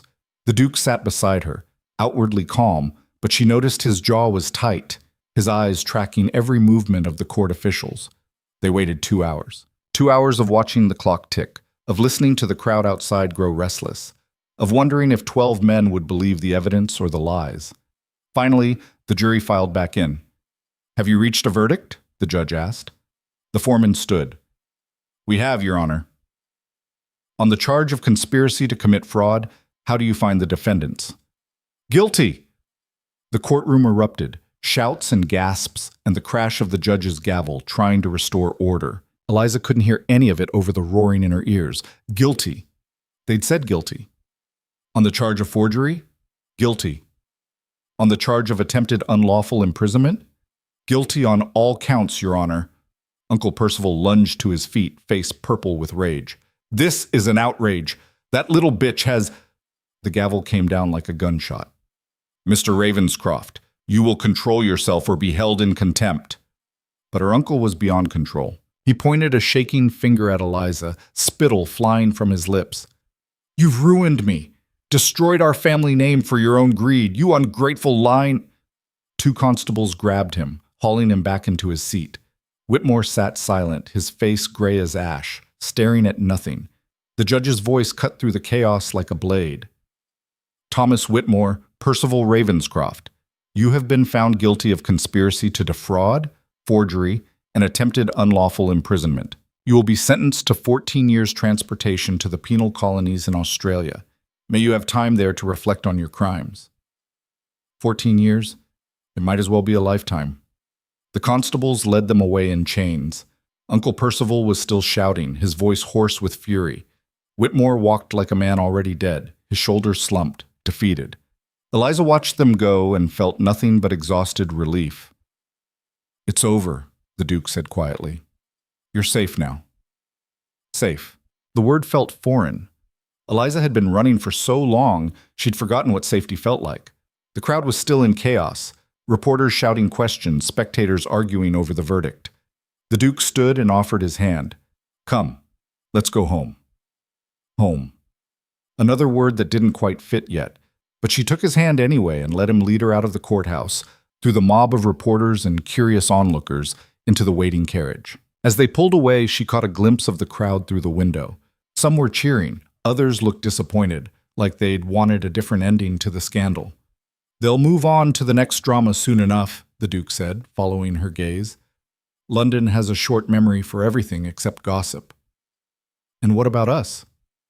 What about us? We're married now, really married. The trial's over, the danger's past. What happens next? He was quiet for a long moment, his expression unreadable. We continue as planned, separate lives, independent interests. You have your freedom. I have my satisfaction in seeing Whitmore destroyed. That's it? We just coexist? That was the agreement. It was.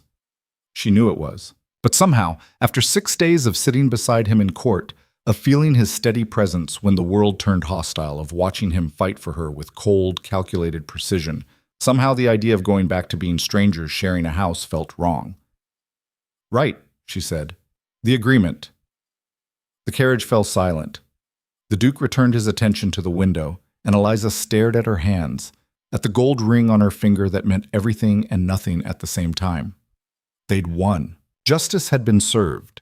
Her enemies were defeated. So why did victory taste like ashes? The house was dark when they arrived home. Most of the staff had retired for the evening, leaving only the butler to greet them and the housekeeper to oversee the locking of doors. Congratulations on the verdict, Your Grace, the butler said with a small bow. Both of you. Thank you, Harrison. The Duke handed over his coat and gloves. We won't need anything further tonight. Eliza climbed the stairs to her room, suddenly exhausted down to her bones. Martha was waiting, already laying out her nightgown. I heard, she said, pulling Eliza into a fierce hug. Guilty on all counts, thank God. Thank someone. It's done. Eliza sank onto the edge of the bed. They're going to Australia. 14 years. Good riddance. Martha started unlacing her dress. Let the bastards rot on the other side of the world. You're free now. Really free. Free. Everyone kept using that word, but Eliza didn't feel free.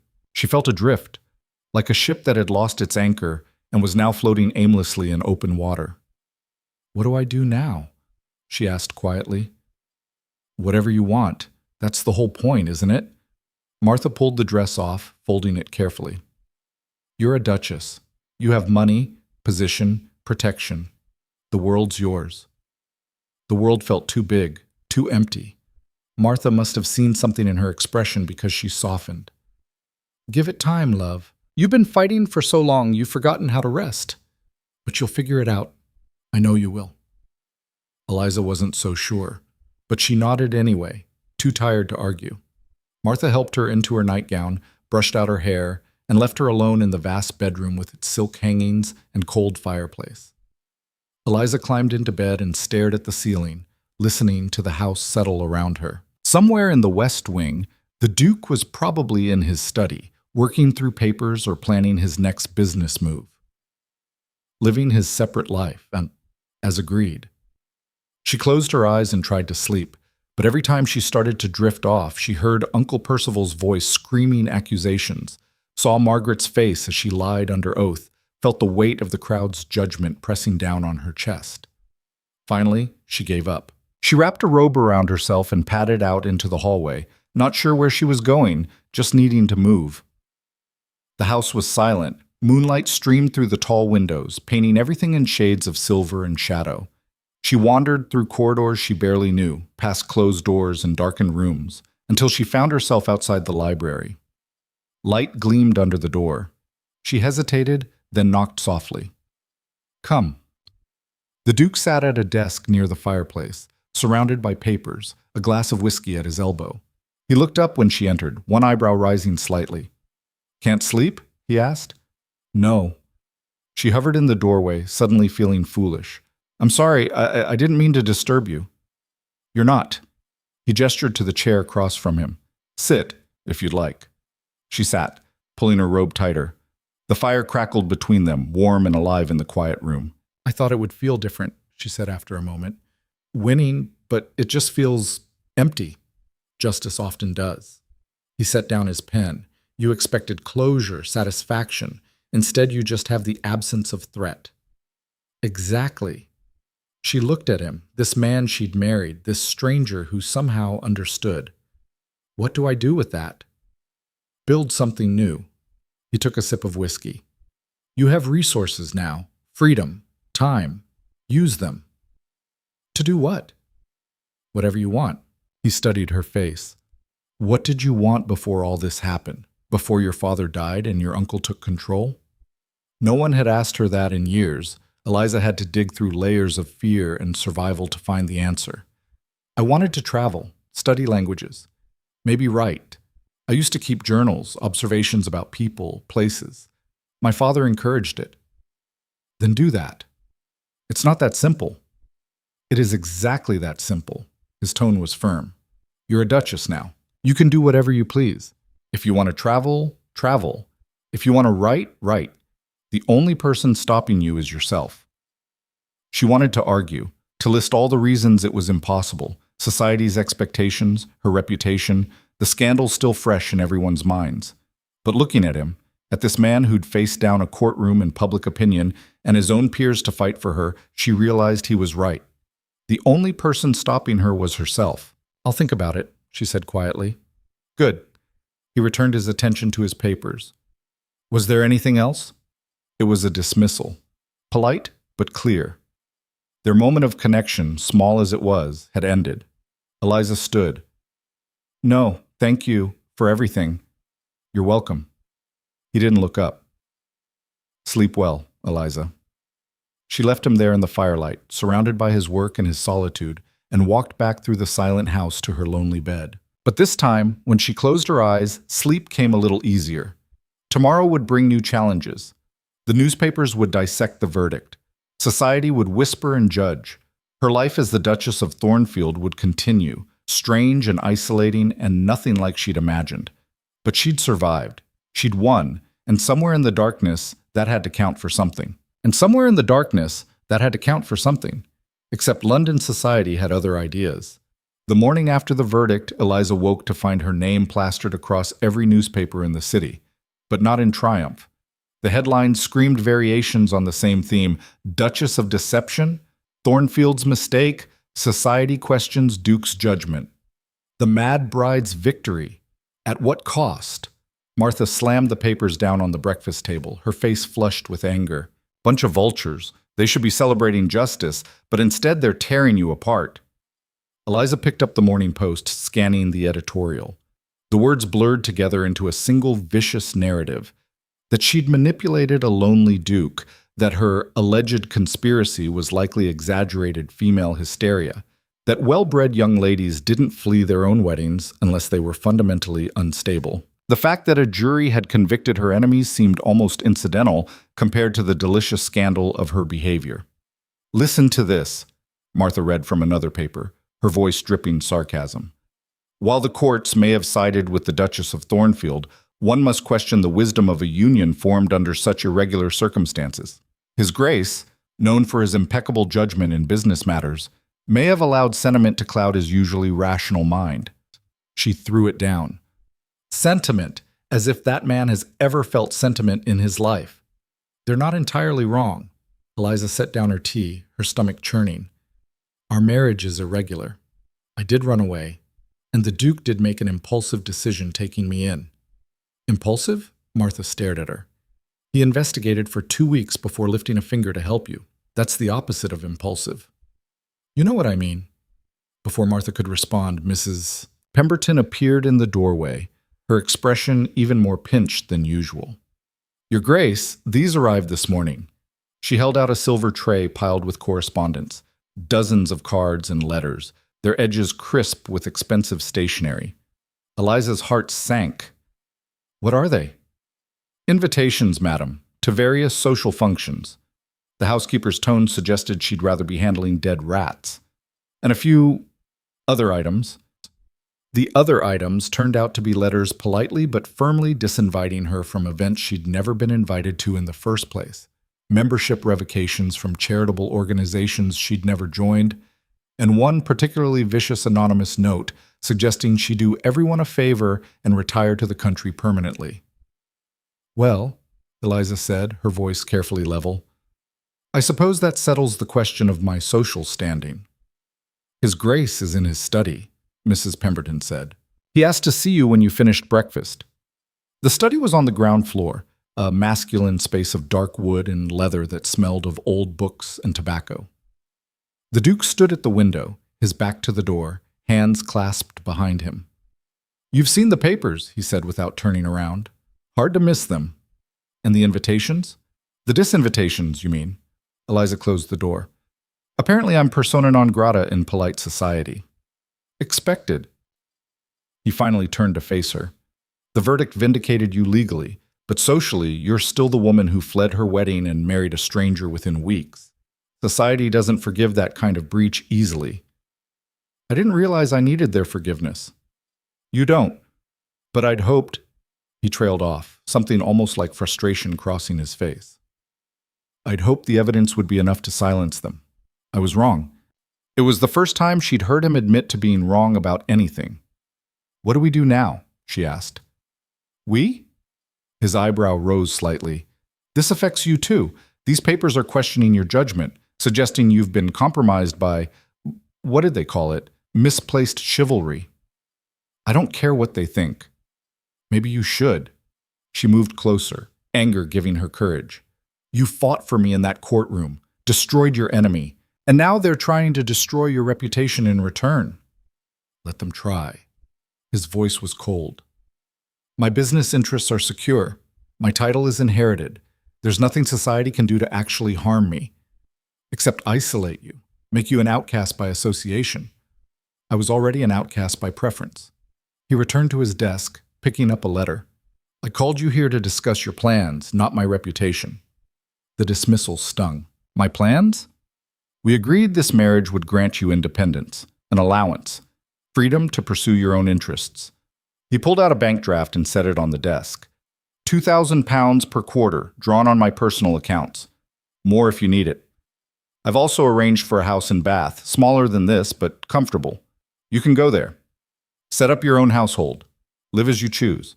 £2,000 a quarter. More money than she'd ever imagined having. And a house. Her own space, away from London's judgment and the cold formality of this marriage. It was exactly what she'd wanted. So why did it feel like exile? When? She asked quietly. Whenever you wish. Tomorrow, if you'd like. Or stay a few more weeks if you prefer. The choice is yours. The choice was hers.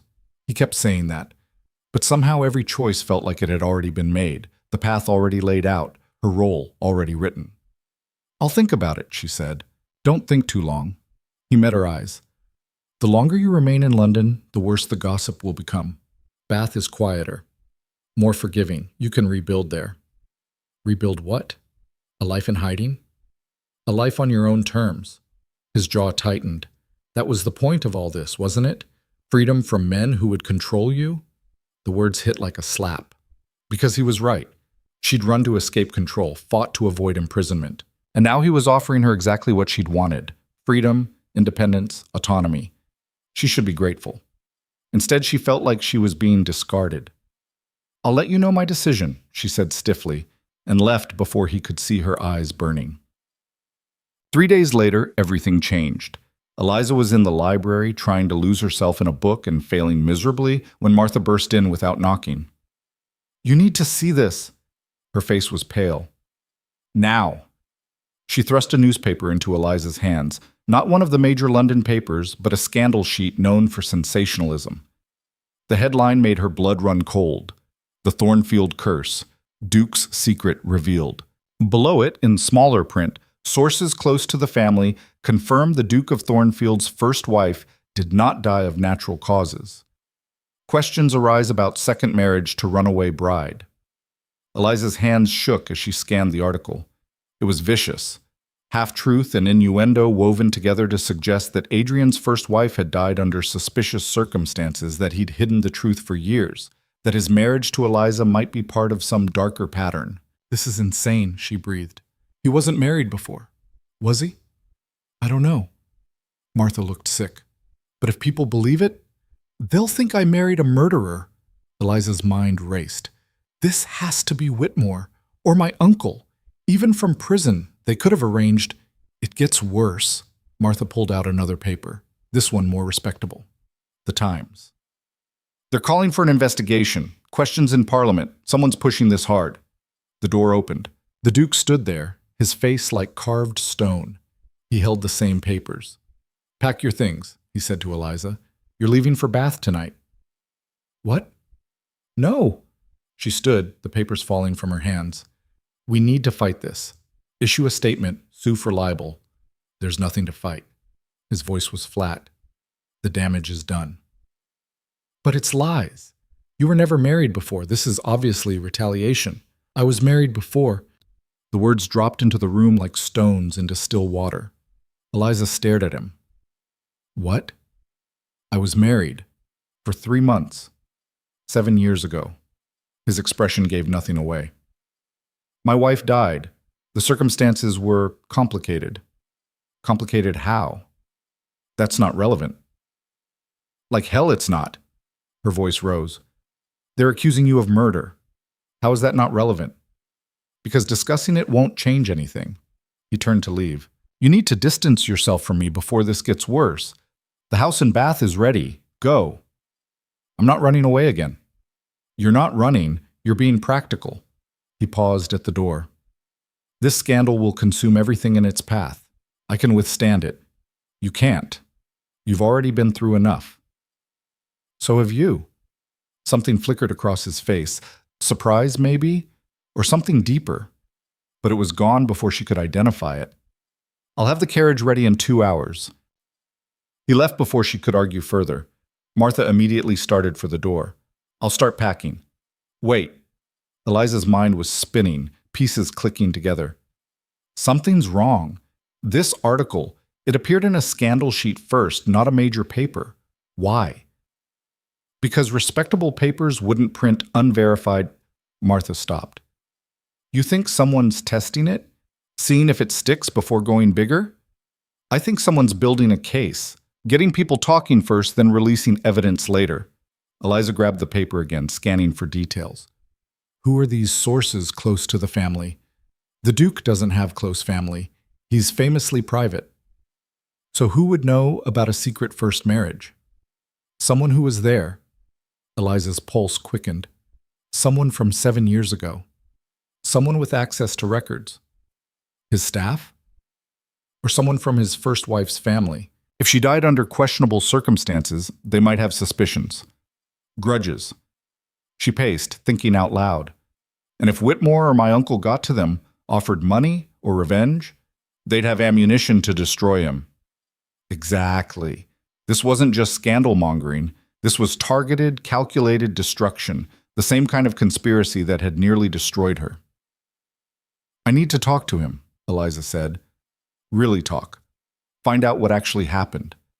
"He's not going to tell you." Then I'll make him." She headed for the door.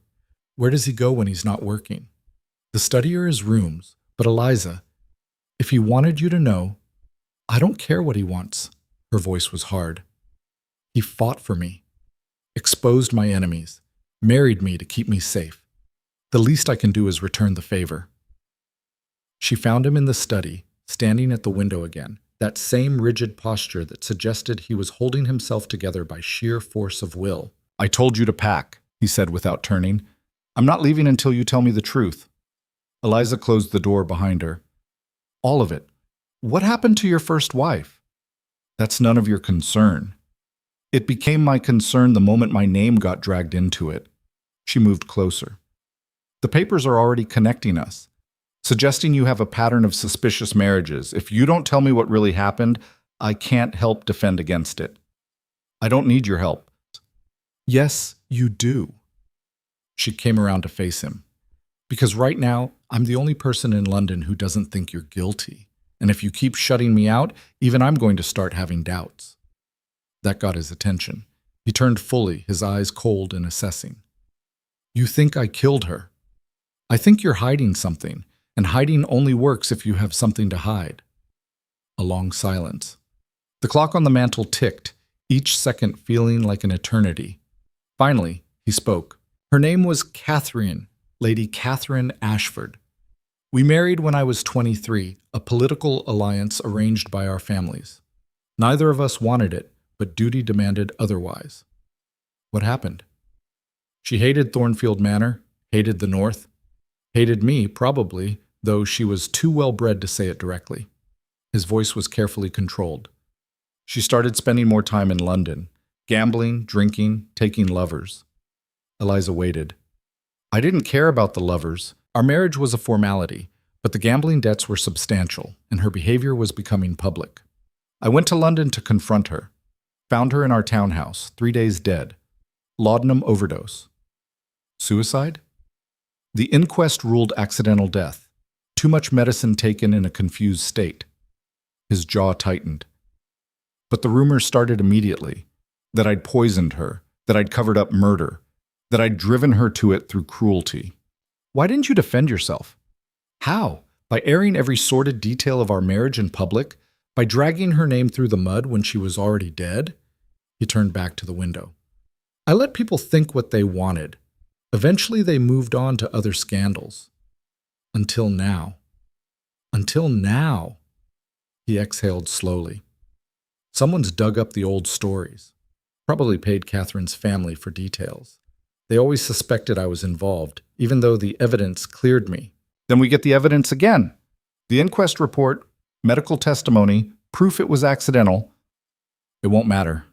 His voice was tired. People believe what they want to believe. And right now, they want to believe the worst. Eliza thought about the courtroom, about watching lies get told under oath, about how easily truth could be twisted into something ugly. He was right.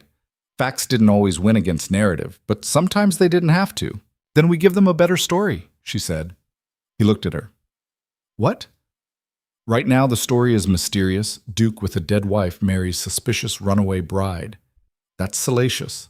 It sells papers. She moved closer. But what if the story is, devoted husband defends innocent wife against conspiracy, evil enemies strike back with vicious lies?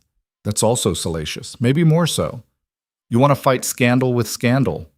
I want to fight lies with truth, but loudly. An idea was forming, dangerous and probably stupid, but possibly brilliant. We go public, a joint interview with a major paper.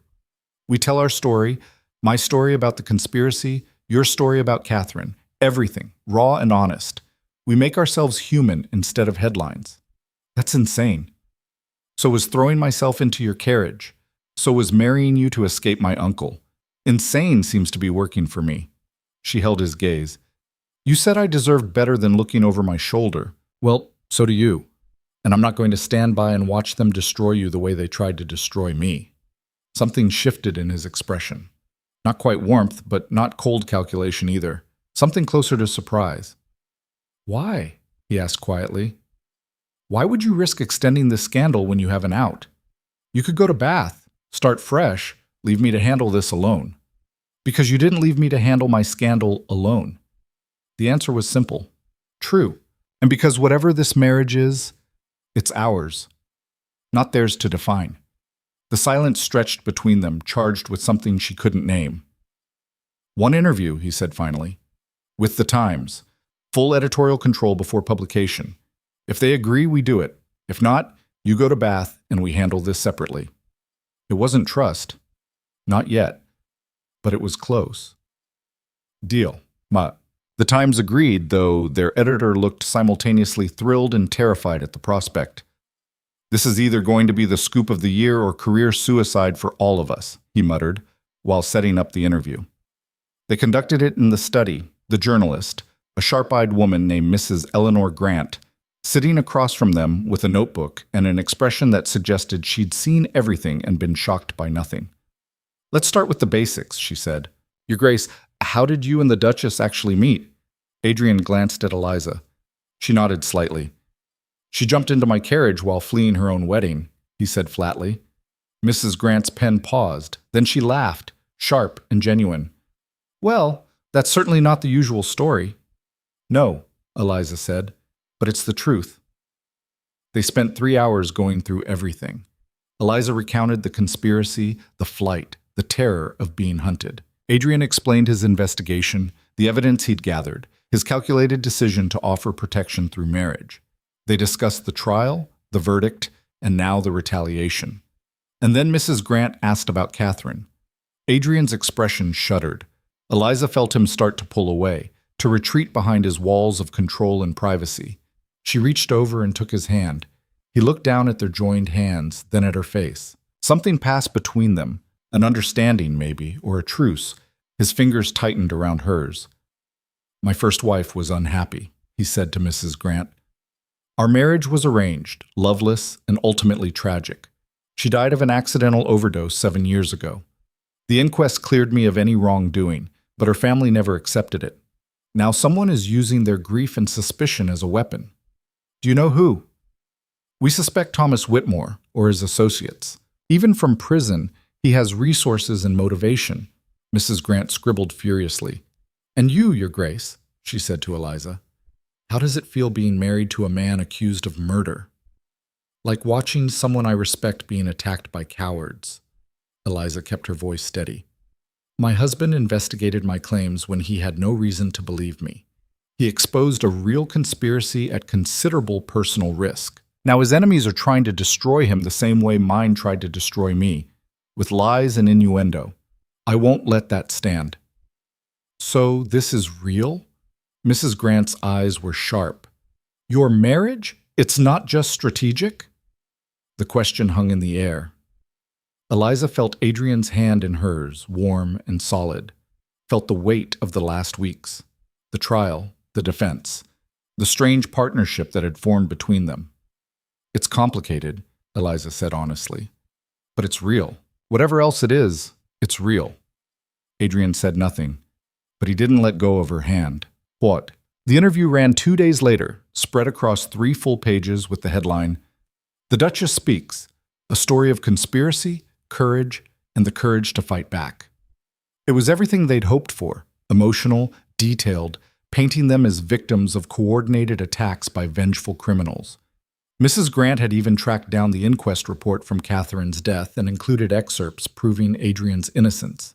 The response was immediate and divided. Half of London rallied behind them. Letters of support poured in. Invitations that had been withdrawn were reinstated. Several prominent society figures publicly denounced the scandal sheets and called for investigations into who was funding the smear campaign. The other half doubled down on the scandal. Anonymous editorials suggested the interview was staged. More witnesses came forward claiming to have damning information about Adrian's past. Someone even started a rumor that Eliza had been pregnant when she fled her wedding, making the whole story even more salacious. "We've made things worse," Eliza said, staring at the latest round of newspapers. "We've made them louder," Adrian corrected. "Not the same thing." They were in the study again. It had become their war room, the place where they strategized each day's response. Martha was there too, along with the Duke's solicitor and his head of security, a former Bow Street runner named James Cole. "The good news," Cole said, "is that we've traced the money. Someone's been paying for these stories, and they weren't careful enough covering their tracks." "Who?" Adrian's voice was sharp. A man named Richard Ashford, Catherine's younger brother. The name hit Adrian like a physical blow. Eliza saw him go pale, his jaw clenching. "Richard," he said quietly. "I didn't think he'd—" "He blames you for his sister's death," Cole continued. "Always has. Whitmore's people approached him in prison, fed him money and promises of revenge. He's been the source for most of these stories. Where is he now?" "That's the problem."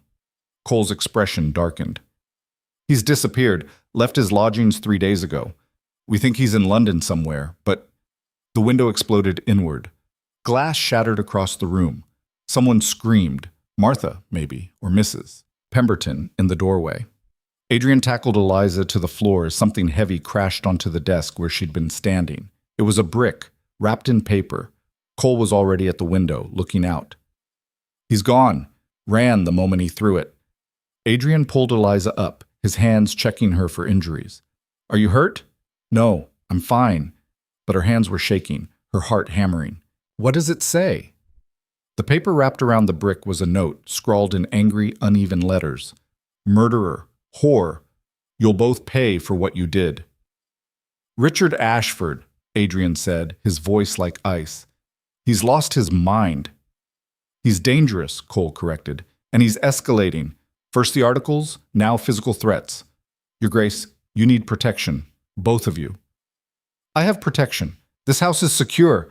Another crash, this time from the front of the house. Shouting, the sound of something breaking. They ran into the entrance hall to find chaos. The front windows were smashed, more bricks scattered across the marble floor.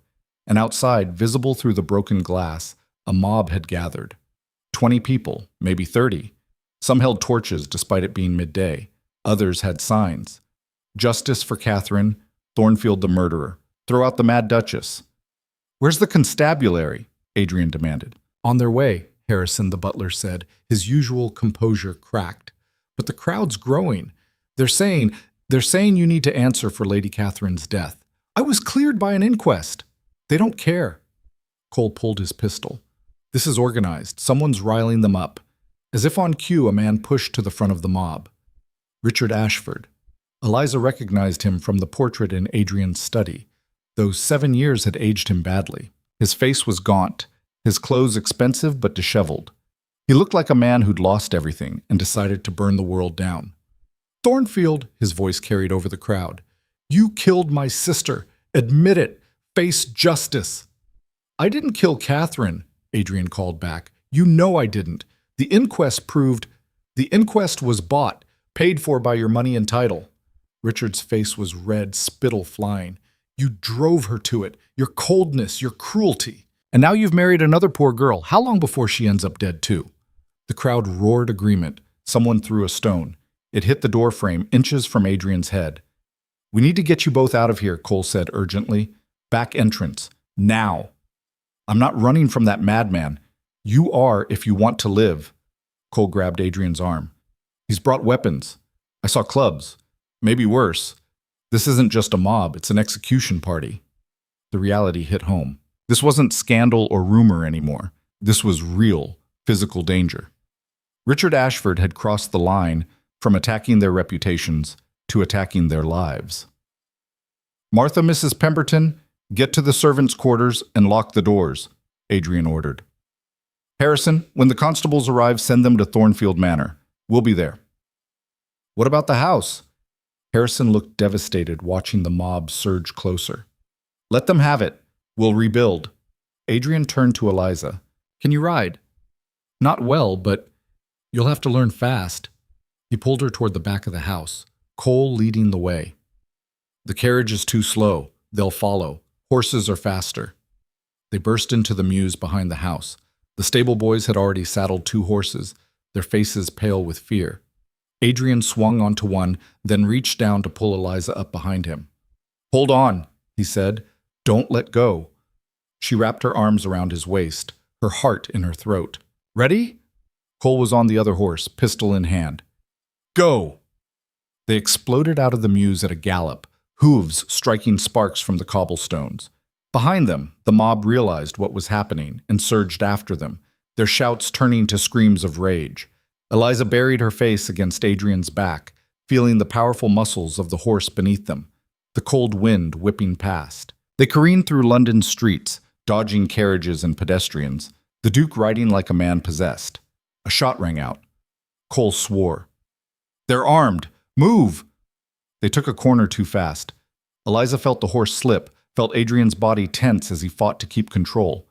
For one terrible moment, she thought they'd crash. Then they were upright again, racing toward the city's edge. More shots.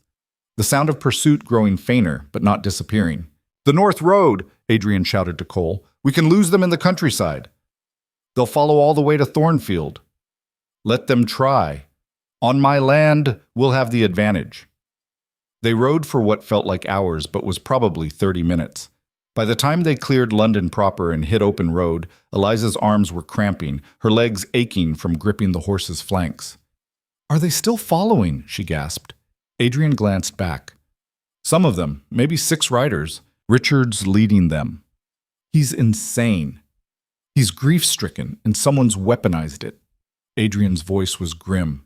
This is what Whitmore wanted. Chaos. Destruction. Even from prison, he's still reaching out to hurt us. "What do we do?" "We end this. Tonight." He urged the horse faster. "One way or another, this ends." The sun was setting when they finally saw Thornfield Manor in the distance, its gray walls dark against the purple sky. Home. Safety. Or so she thought. As they galloped through the gates, Eliza saw smoke rising from one of the outbuildings, figures moving in the courtyard, armed men. "No," Adrian breathed. "He sent people ahead." "How?"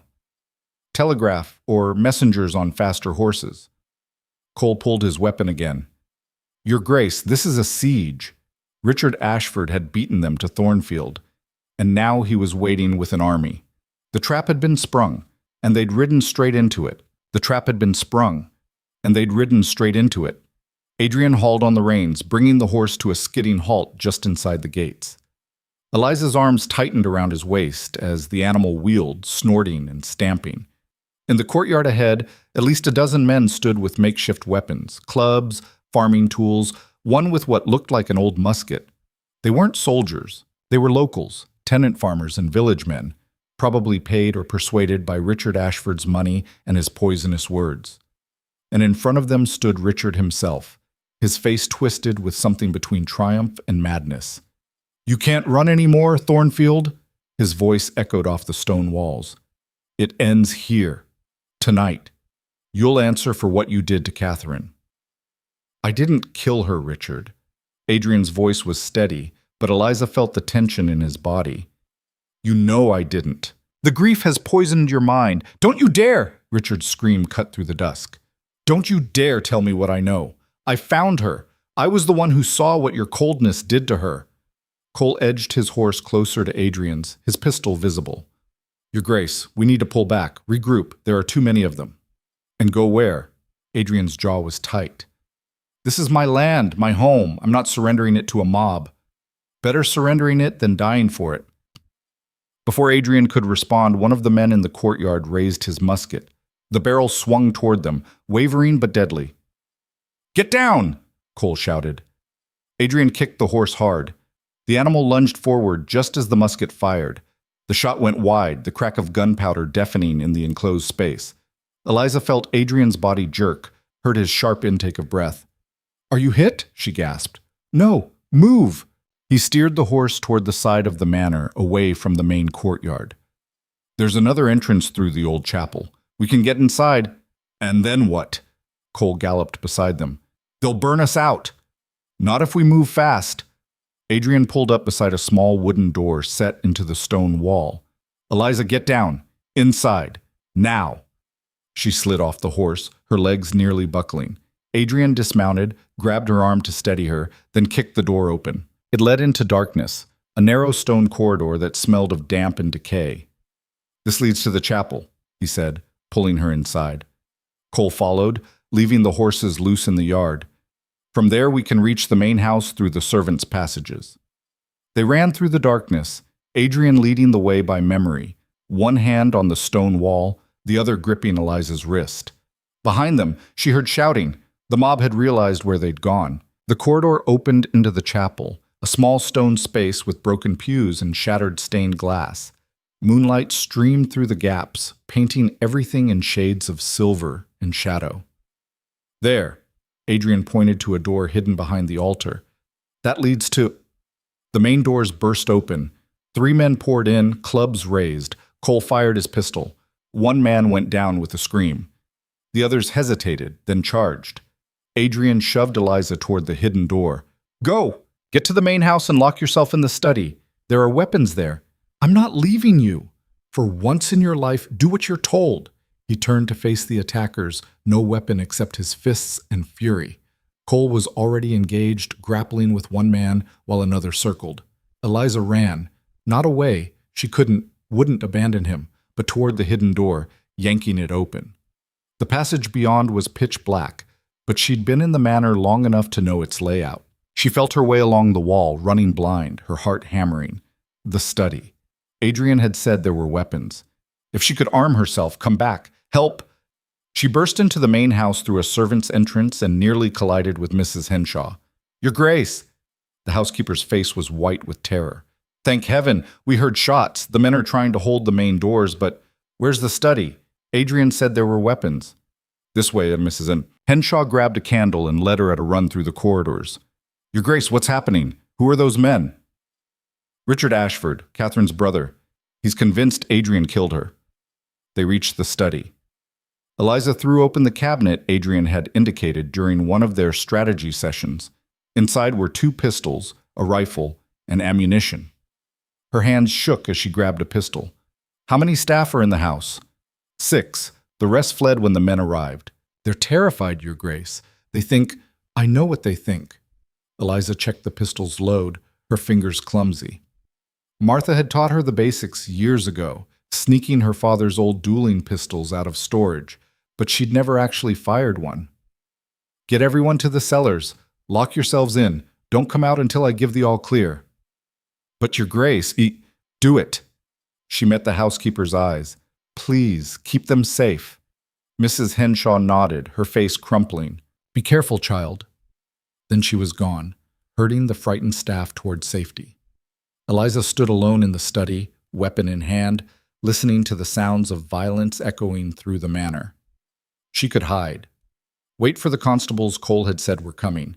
Let the men fight while she cowered in safety like every proper lady was supposed to do. But she'd spent her entire life being told what proper ladies were supposed to do. And look where it had gotten her. Eliza Blackmore, Duchess of Thornfield, took a deep breath, squared her shoulders, and walked back toward the sound of fighting. She found them in the great hall. Adrian and Cole were back to back, surrounded by 6 men. Adrian's coat was torn, blood running from a cut above his eye. Cole's pistol was empty, useless. They were fighting hand to hand, outmatched and exhausted. Richard Ashford stood at the edge of the circle, watching with fevered eyes. Stop! Liza's voice cracked like a whip across the hall. Everyone froze, turned, stared at her standing in the doorway with a pistol aimed directly at Richard's chest. Put it down, girl, Richard said, but his voice wavered. You don't know how to use that. You'd be surprised what I've learned recently. She stepped forward, keeping the weapon steady. Call off your men, now. Or what, you'll shoot me? Richard laughed, high and unhinged. Go ahead. Prove you're just like him. Murderers, both of you. I'm nothing like him, and neither is my husband. She cocked the hammer, the click loud in the sudden silence.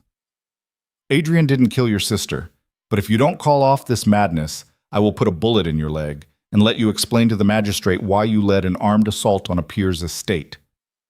You're bluffing. Try me. For a long moment, no one moved. The tension stretched like a wire about to snap. One of the farmers shifted, his club rising slightly. Eliza swung the pistol toward him. Don't. The man froze. Richard? Adrian's voice rough with exhaustion. This won't bring her back. Catherine's gone. Destroying us won't change that. You destroyed her first. Richard's face crumpled. She was beautiful and alive, and you killed her slowly with your coldness. Every day, every moment of that miserable marriage. I gave her everything she asked for. Adrian took a step forward. One of the farmers moved to block him, but Eliza shifted her aim and the man backed off. Money, freedom, space. I didn't love her, but I never hurt her. And she didn't love me. She told me so a dozen times. Lies, truth, and you know it. Adrian's voice gentled. She wrote to you, didn't she? Complained about her boring husband who left her alone too much? Who didn't care about her gambling or her affairs? That's not cruelty, Richard. That's indifference. And I'm sorry for it. I should have tried harder, should have seen how unhappy she was. But I didn't kill her. The laudanum was her own, prescribed by her own physician for sleeplessness. The inquest found the bottle by her bed, nearly empty. She took too much, Richard. By accident or by design, I don't know. But it wasn't murder. Richard was shaking now, tears streaming down his face. You're lying. You have to be lying, because if you're not, then it means she was unhappy enough to escape into unconsciousness and misjudged the dose. Adrian's voice was gentle now, almost kind. It means sometimes people we love make choices we can't control, and we have to live with that. No, but the word came out broken. Richard sank to his knees, the fight draining out of him. No, it can't. She can't have just... The farmers were looking at each other now, uncertain. One lowered his club, then another. They'd been paid to fight a murderer, not to assault a grieving man who might be innocent. Go home, Eliza said quietly, still holding the pistol but no longer aiming it at anyone specific. All of you. Whatever Richard paid you, whatever he told you, this is over. The constables are coming. If you leave now, there won't be charges, but if you stay... She didn't need to finish. The men exchanged glances, then started backing toward the doors. Within minutes, they were gone, melting into the darkness outside.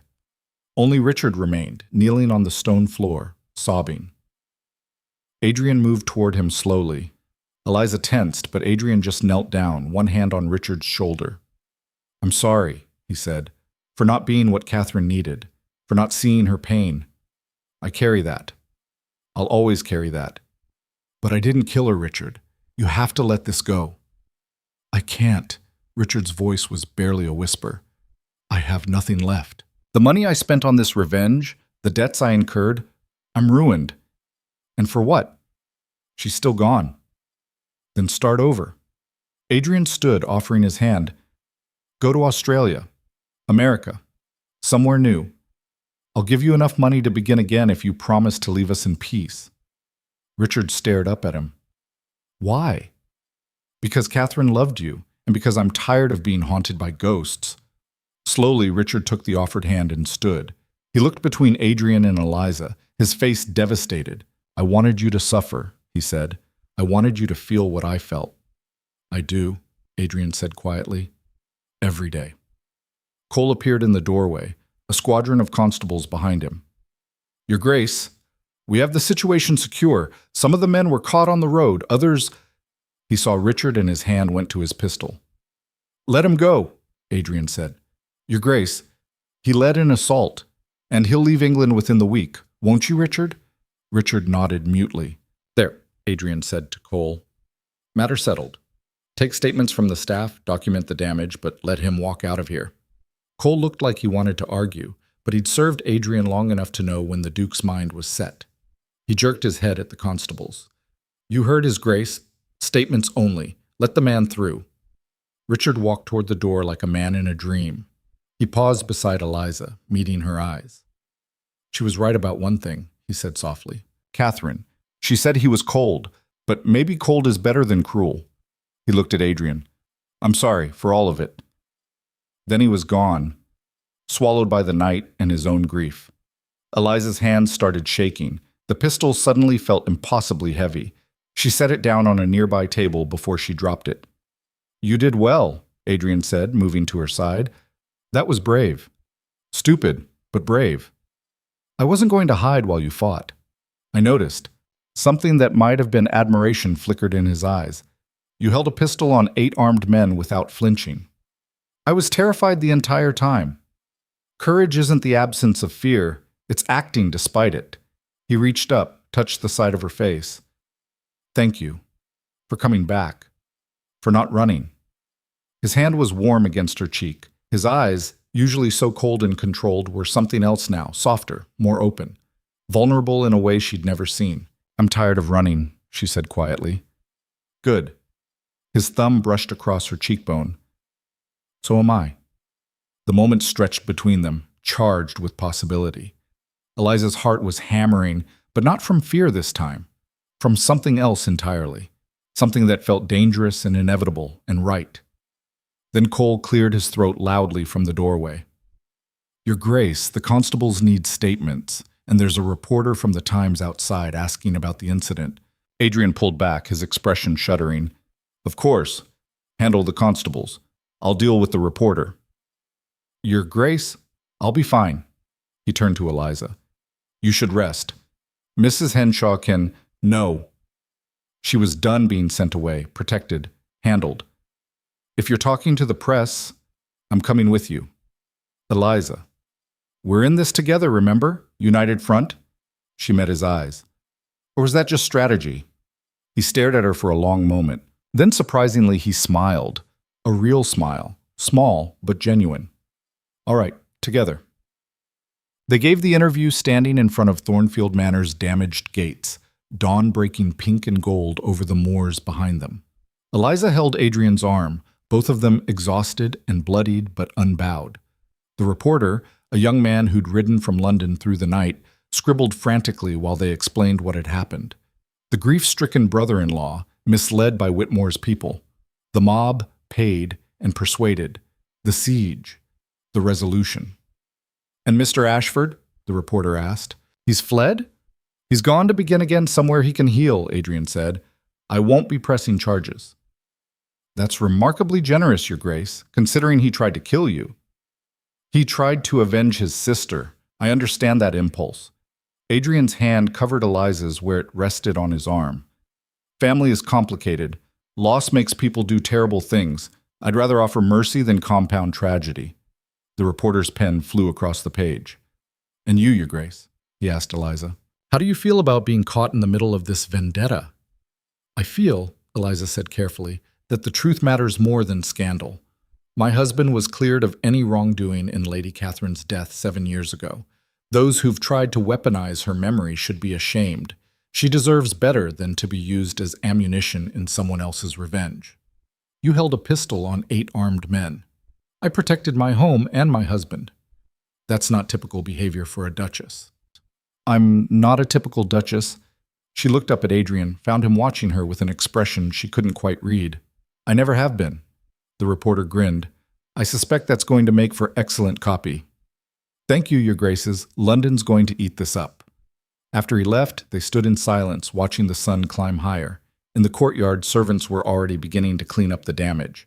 Broken glass swept away, scorch marks scrubbed from stone. Thornfield Manor had withstood worse over its centuries of existence. It would survive this too. "We should go inside," Adrian said finally. "Get those cuts cleaned. Rest." "In a minute." Eliza wasn't ready to move yet. "Adrian?" "Yes?" "What you said to Richard about carrying Catherine's death, did you mean it?" He was quiet for a long moment. "Yes. I didn't love her, but I failed her. That's worth carrying. You can't save people who don't want to be saved." "I know, but I can regret not trying harder." He turned to face her fully. "With you, I'm trying harder." Her breath caught. "With me?" "This marriage. It was supposed to be strategy, protection, a business arrangement." His hand came up, cupped her face. But somewhere in the last few weeks it became something else. "What?" "I don't know yet." His voice was rough, honest. "But I'd like to find out, if you're willing." Eliza's heart was pounding so hard she could hear it in her ears. This man who'd saved her, fought for her, stood beside her through everything. He was offering something real, something terrifying and possible and precious. "I'm willing," she whispered. He kissed her then, gentle and careful, like she was something valuable that might break. His lips were warm despite the cold morning air. His hand cradled her face like she mattered, like she was worth protecting not because of duty, but because of choice. When they pulled apart, both breathless, the sun had fully risen. Golden light flooded the moors, turning everything to fire and beauty. "We're a mess, is that?" Eliza said, taking in their torn clothes, bruised faces, the general disaster of their appearance. We are, Adrian agreed. The papers are going to have a field day. Probably. Society's going to talk. Definitely. And we're standing here kissing in front of the servants like a couple of lovesick fools. Absolutely. His smile was wicked, transforming his usually stern face into something almost boyish, scandalous behavior for a duchess. Good thing I'm not a typical duchess. Thank heaven for that. He kissed her again, deeper this time, one hand tangling in her hair.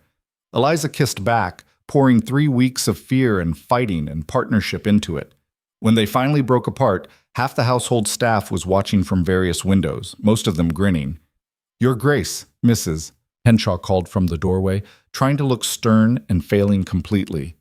Perhaps you'd like to come inside before you give the village even more to gossip about? An excellent suggestion, Adrian called back.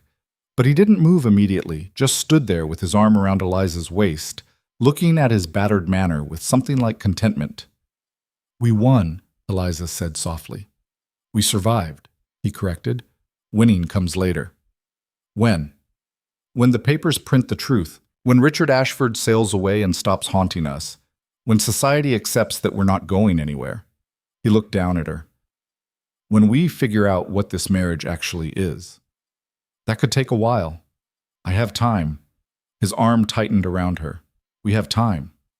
They walked inside together, past the damage and debris, into the heart of Thornfield Manor. The staff scattered to give them privacy, though Eliza caught several knowing smiles and whispered conversations. In the study, miraculously undamaged, Adrian poured 2 glasses of whiskey despite the early hour. To surviving, he said, raising his glass. To fighting back, Eliza countered.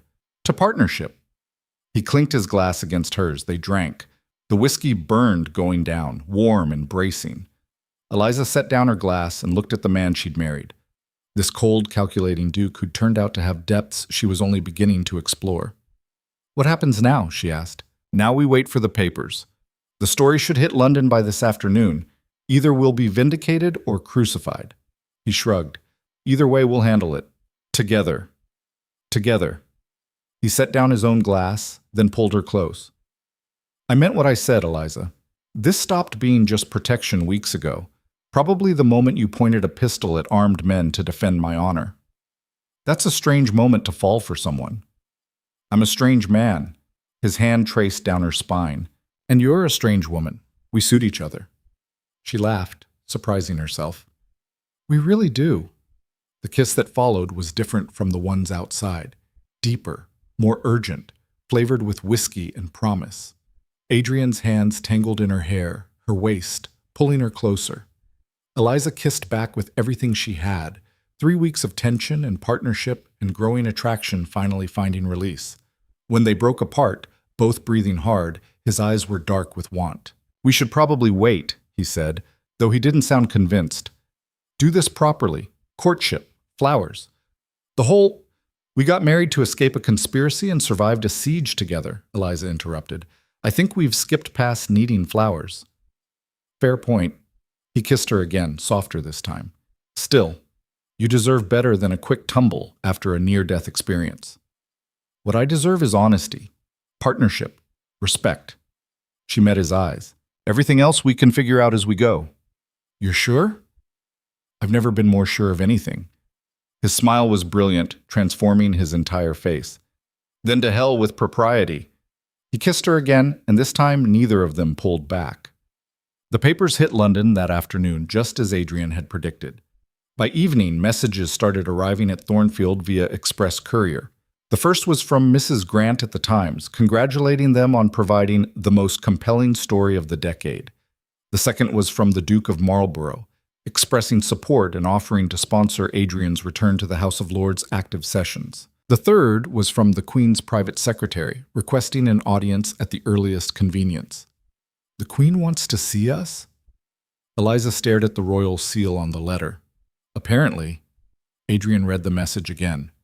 She wishes to personally commend our courage in the face of persecution and discuss matters of mutual interest regarding justice reform. That's good, right? That's extraordinary. Royal approval means society will fall in line whether they want to or not. He set down the letter, looking stunned. Eliza, this could change everything. More messages arrived over the next hours. Invitations from families that had shunned them days before. Apologies from supposed friends who'd believed the rumors. Even a terse note from the Lord Chancellor indicating that investigations were being launched into who'd funded the smear campaign against them. It's working, Eliza said, watching the pile of correspondence grow. The truth is actually working. For now, Adrian was more cautious. Public opinion is fickle, but this is a start. That night, they had dinner in the small dining room, just the two of them. No formality, no servants hovering. Mrs. Henshaw had prepared a simple meal and then discreetly vanished, leaving them alone. Tell me something, Adrian said over wine. If you could do anything now, anything at all, what would it be? Eliza thought about it. I'd write. Properly. Maybe publish essays about women's rights, legal reform. Use this platform we've accidentally built to actually change things. That's ambitious. You asked what I'd do, not what would be easy. True, he smiled. I'll help. Connections, funding, whatever you need. Your voice deserves to be heard. And what about you? What would you do if you could do anything? This. He gestured between them. Figure out how to be married to someone I actually respect, maybe even love, given time. I've spent 7 years alone, convinced that's what I deserved, but you've made me think differently. About what?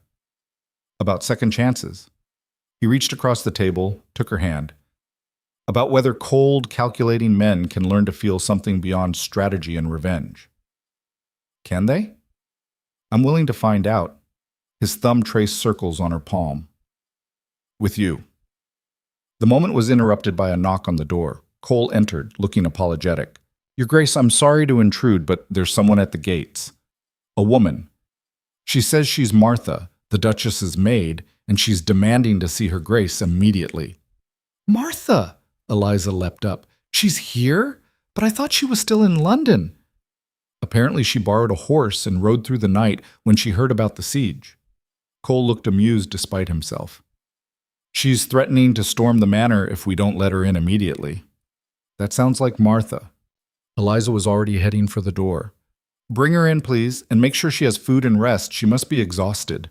Martha burst into the entrance hall 5 minutes later, still wearing a riding habit and looking like she'd aged 10 years overnight. You absolute fool! She grabbed Eliza in a crushing hug. You could have been killed. When I heard about the mob, the siege, I thought I'd lost you. I'm fine, we're fine, Eliza hugged back just as fiercely. How did you even know? The papers, of course. The whole city's talking about it. The brave Duchess who held off a mob with a pistol. Martha pulled back, her eyes scanning Eliza for injuries. Is it true? Did you really? Yes, though in my defense I was terrified the entire time. That's my girl. Martha's eyes were wet. Your father would have been proud. The words hit harder than expected. Eliza felt tears prick her own eyes. You think so? I know so. He raised you to be strong, to fight for what's right, and you did. Martha looked past her to where Adrian stood watching. And you, Your Grace. Thank you for keeping her safe. She kept herself safe, Adrian said quietly. And me, for that matter. Your Duchess is remarkable. Don't I know it? Martha wiped her eyes. Now, someone please tell me there's food. I'm half dead from that ride and I need sustenance before I collapse. They ate together in the kitchen. A duchess, a duke, and a maid, breaking every rule of propriety and not caring one bit. Martha told them about London's reaction to the latest story, how opinion had shifted almost overnight from scandal to sympathy. They're calling you the Iron Duchess now, she said to Eliza. The woman who faced down a mob and won. There's already talk of you being presented at court properly, not just the quick private audience. I don't need court presentation. Maybe not, but it's vindication. Proof that you've won. Martha looked between them, something knowing in her expression. Both of you have. Later, after Martha had been shown to a guest room and the household had settled for the night, Eliza and Adrian stood on the balcony outside their rooms, which were now shared by mutual unspoken agreement. The moors stretched dark and vast under a sky thick with stars. Somewhere out there, Richard Ashford was beginning his journey into exile. Whitmore and Uncle Percival were rotting in prison, their power broken. And here at Thornfield, two people who'd married for survival were learning what it meant to choose each other. "I'm glad you jumped into my carriage," Adrian said quietly, "even though it complicated your life immeasurably." "Especially because of that." He pulled her closer, his warmth cutting through the night chill. "I was half dead before you arrived, existing, not living. You changed that. You gave me my life back. Seems like a fair trade." "Better than fair." He kissed the top of her head. "Eliza?" "Yes?" "I'm falling in love with you. I thought you should know." Her heart stuttered. "That's very direct." "I'm tired of not saying what I mean." He turned her to face him. "I love your courage, your stubbornness, the way you point pistols at people when they threaten what's yours, the way you refuse to let me face my demons alone. I love all of it. I love you." Eliza looked up at this man, this cold, calculating duke who'd turned out to have a heart after all, who'd fought for her, protected her, and somehow learned to love her in the process. "I love you too," she said, "even though you're arrogant and controlling and you tried to send me away to Bath. I was trying to protect you." "I know, but I don't need protection. I need partnership." "Then partnership it is." He kissed her, deep and sure. "Equal partners. In everything." "Everything?" "Well," he said against her lips, "I may need to maintain control over the investment portfolio. You're terrible with numbers." She laughed and kissed him again. In the distance, the first light of true dawn was breaking over the horizon. A new day, a new beginning. They'd survived the conspiracy, the trial, the siege. They'd faced down enemies and public opinion and their own fears. And they'd won. Not perfectly, not without scars, but they'd won. And now, finally, they could begin to build something real, together. The word felt like a promise and a challenge all at once. Eliza stood on the balcony, wrapped in Adrian's arms, watching dawn paint the moors in shades of gold and rose, and wondered if it could really be this simple. If after everything, the conspiracy, the trial, the siege, the fear, they could just choose each other and build something real. London, of course, had other ideas about simple. The summons to court arrived 3 days later, delivered by royal courier in full livery. The Queen didn't just want an audience. She wanted them presented formally at the next drawing room, with all the ceremony and spectacle that entailed. "This is political," Adrian said, reading the letter for the third time. "She's making a statement, supporting us publicly where everyone can see. Or setting us up for another round of scrutiny." Eliza paced the study, her nerves jangling. "What if we get there and half the court refuses to acknowledge us? What if— Then we leave with our heads high and our dignity intact." He caught her hand as she passed, pulling her to a stop. "Eliza, we've faced armed mobs. Court gossips are nothing by comparison. Court gossips have destroyed people without lifting a finger. Not us, not anymore." His certainty was absolute. "Trust me." So she did. They traveled to London 5 days later, Adrian's carriage rolling through streets that had so recently been hostile territory. But something had shifted. People stopped to stare, yes, but some waved, a few cheered. One woman actually curtsied as they passed. "They're on our side now," Martha observed from her seat across from them. "Fickle bastards. A month ago they'd have thrown vegetables. A month ago they didn't know the whole story," Adrian said. "Now they do." The London house had been repaired in their absence, the broken windows replaced, the damage to the entrance erased. But walking back inside still felt strange, like entering a place where ghosts lingered. "Are you all right?" Adrian asked quietly as they stood in the entrance hall, where the mob had tried to break through. "Getting there?" Eliza forced her shoulders back. "It's just a house, bricks and mortar. It doesn't have power unless we give it." Spoken like a true duchess. The drawing room was scheduled for the following afternoon.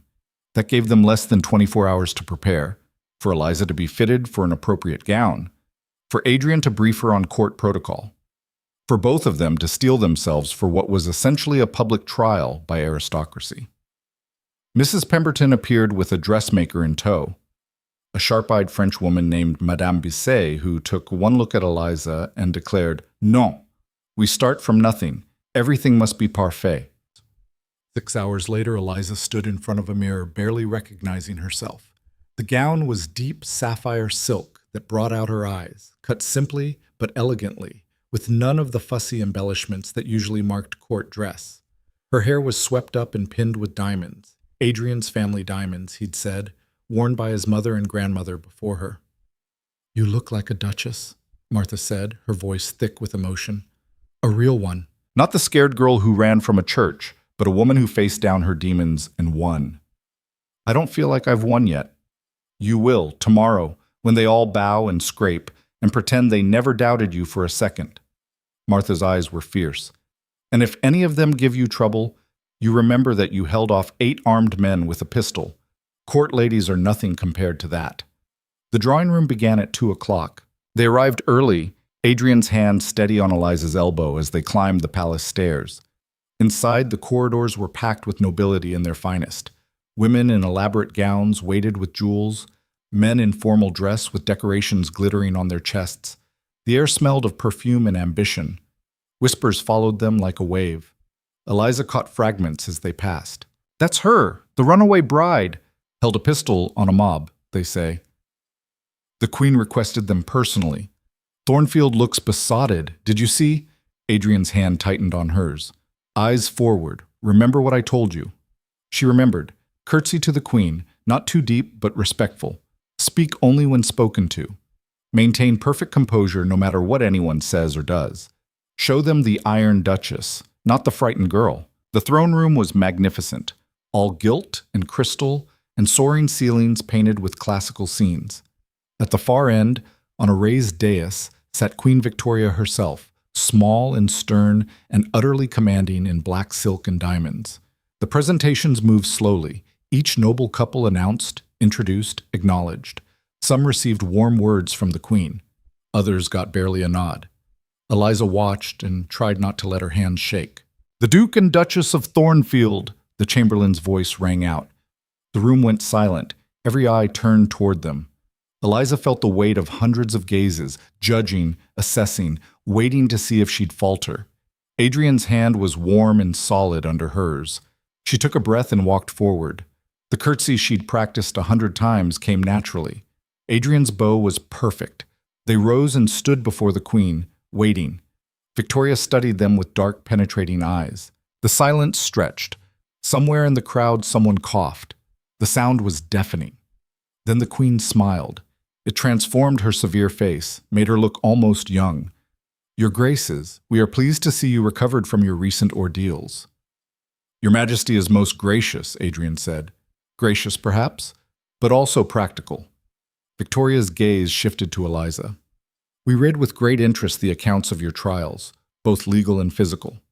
Tell us, Duchess, is it true you held armed men at gunpoint to protect your household?" Every person in the room was listening now, straining to hear. "It is true, Your Majesty," Eliza said, keeping her voice steady, "though I confess I was terrified the entire time.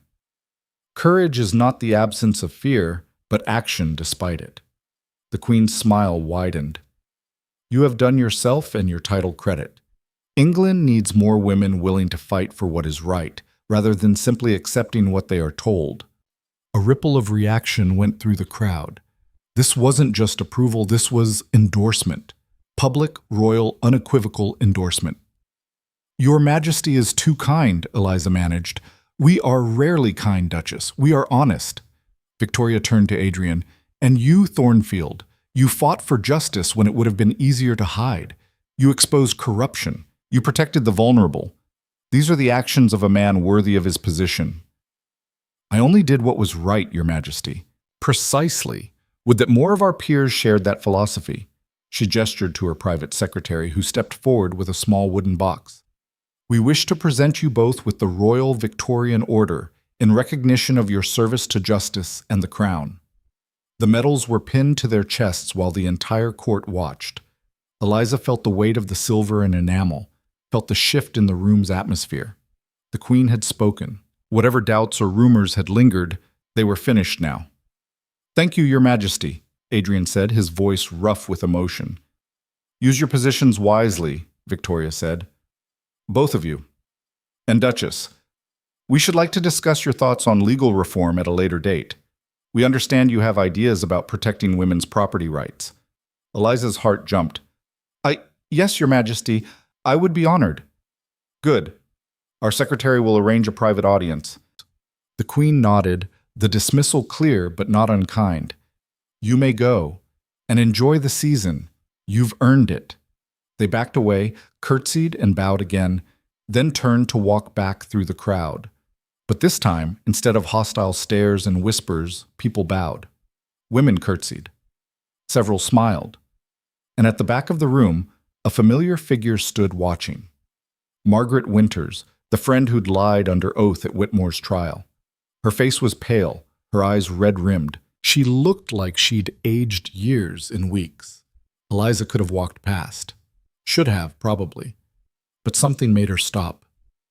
Margaret, the woman flinched. Your Grace, I didn't expect to see you here. The Queen invited us. So I see. Margaret's voice was barely above a whisper.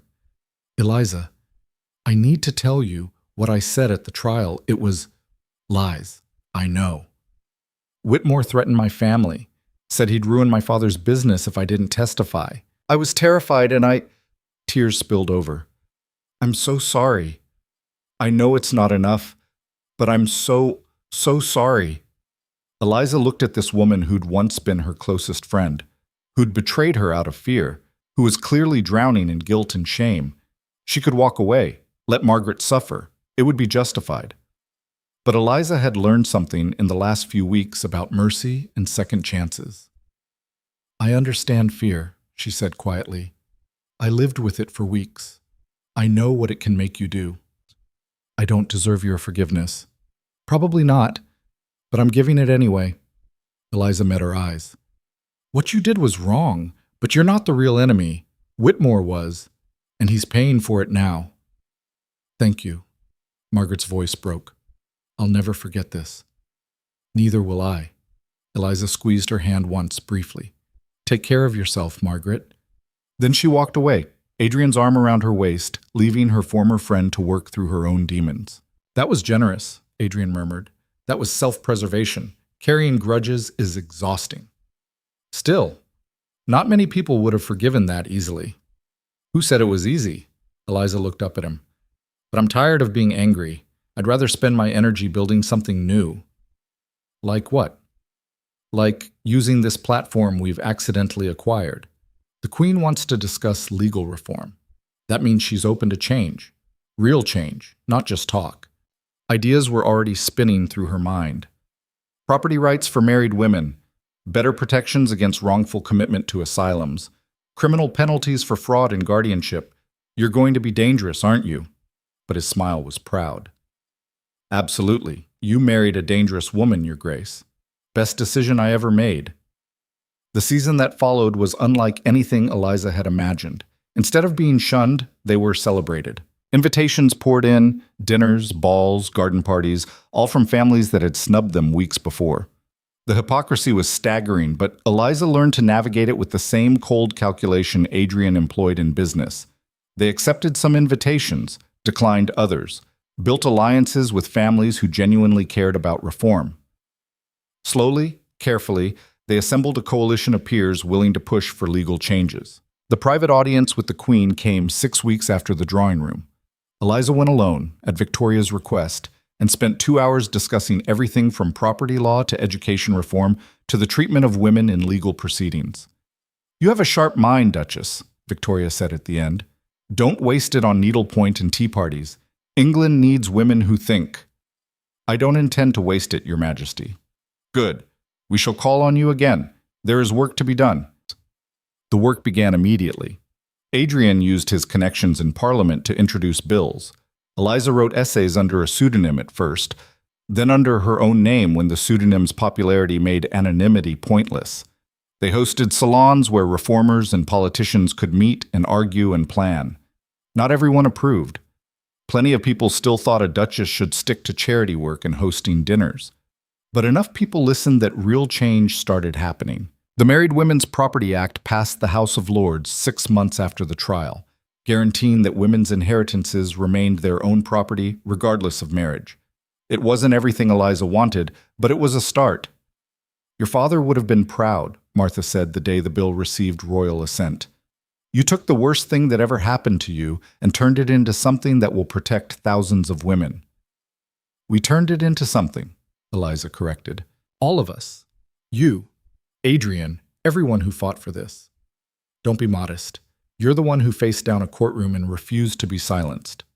But the real victory came 9 months after the trial, in a quiet moment that had nothing to do with politics or reform. Eliza stood in the nursery at Thornfield Manor, watching Adrian hold their newborn daughter with a combination of terror and wonder on his face. "She's so small," he said, his voice hushed. "How is she this small?" "That's generally how babies work." Eliza was exhausted. The birth had been long and difficult, but she'd never felt more content. "You can sit down, you know. You don't have to stand there like you're holding a live grenade." "I feel like I'm holding a live grenade." But he carefully lowered himself into the chair beside the bed, cradling the baby against his chest. "What if I break her?" "You won't. You're the most careful person I know." "That's different. I know how to handle business negotiations and political maneuvering. I don't know how to handle—" He looked down at the tiny face, the eyes that were trying to focus on him. "This. You'll learn. We both will." Eliza reached over, touching the baby's soft cheek. "What should we name her?" They'd discussed names for weeks, but never settled on anything. Now looking at their daughter, only one name felt right. "Catherine," Eliza said softly. "Catherine Eliza Blackmore." Adrian's eyes snapped to hers. "You want to name her after someone who deserved better than she got, someone whose memory was weaponized and twisted." Eliza held his gaze. Richard was right about one thing. Catherine deserved to be remembered.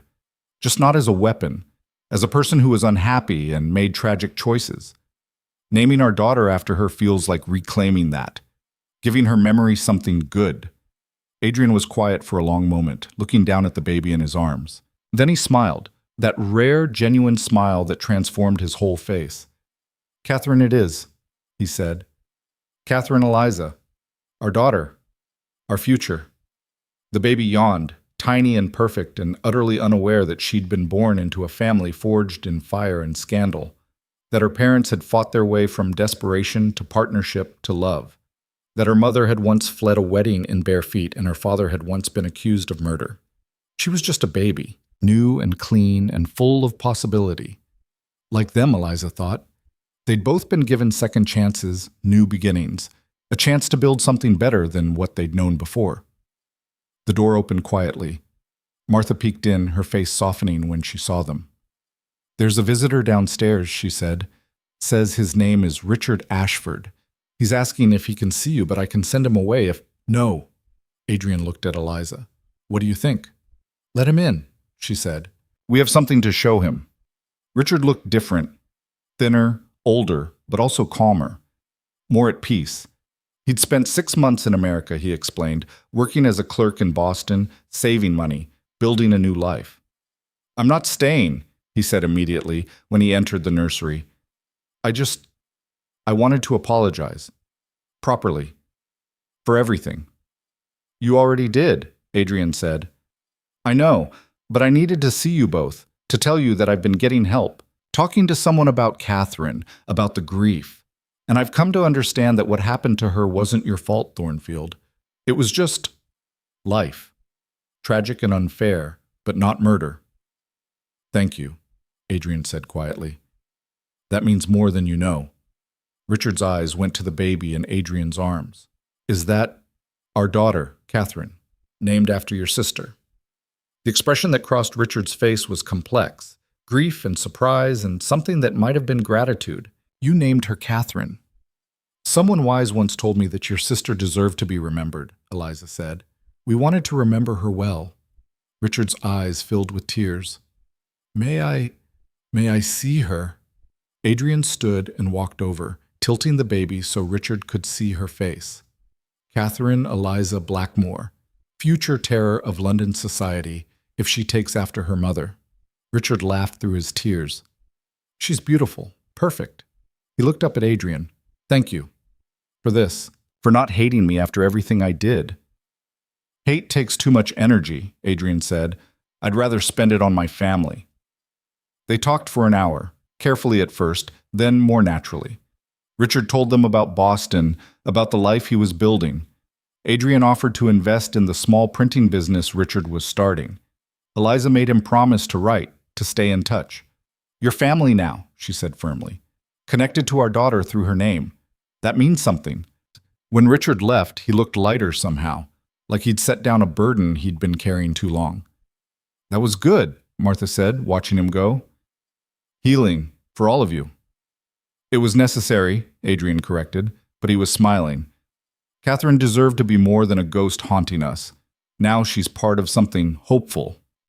That night, after the baby had been settled in her cradle and the household had gone to sleep, Eliza and Adrian stood on their balcony at Thornfield, looking out over the moors. A year ago, Eliza said, I was preparing for a wedding I didn't want to a man who planned to destroy me. Now I'm here, with you, with our daughter, with a life I actually chose. A year ago I was alone in this house, convinced I'd be alone forever, Adrian said. Then a terrified woman in a ruined wedding dress threw herself into my carriage and changed everything. Best decision I ever made. Second best? He pulled her closer. The best was deciding to trust me, to fight beside me instead of running. You made that easy. I really didn't. I was cold and controlling, and I tried to send you away multiple times. True. But you also investigated my claims when you had no reason to. You fought for me. You married me to keep me safe. And somewhere in all that strategy and calculation, you fell in love with me. Guilty. He kissed the top of her head. And I'd do it all again, every moment, every fight, every scandal, all of it. Even the part where I pointed a loaded pistol at 8 armed men. Especially that part. That's when I knew you were extraordinary.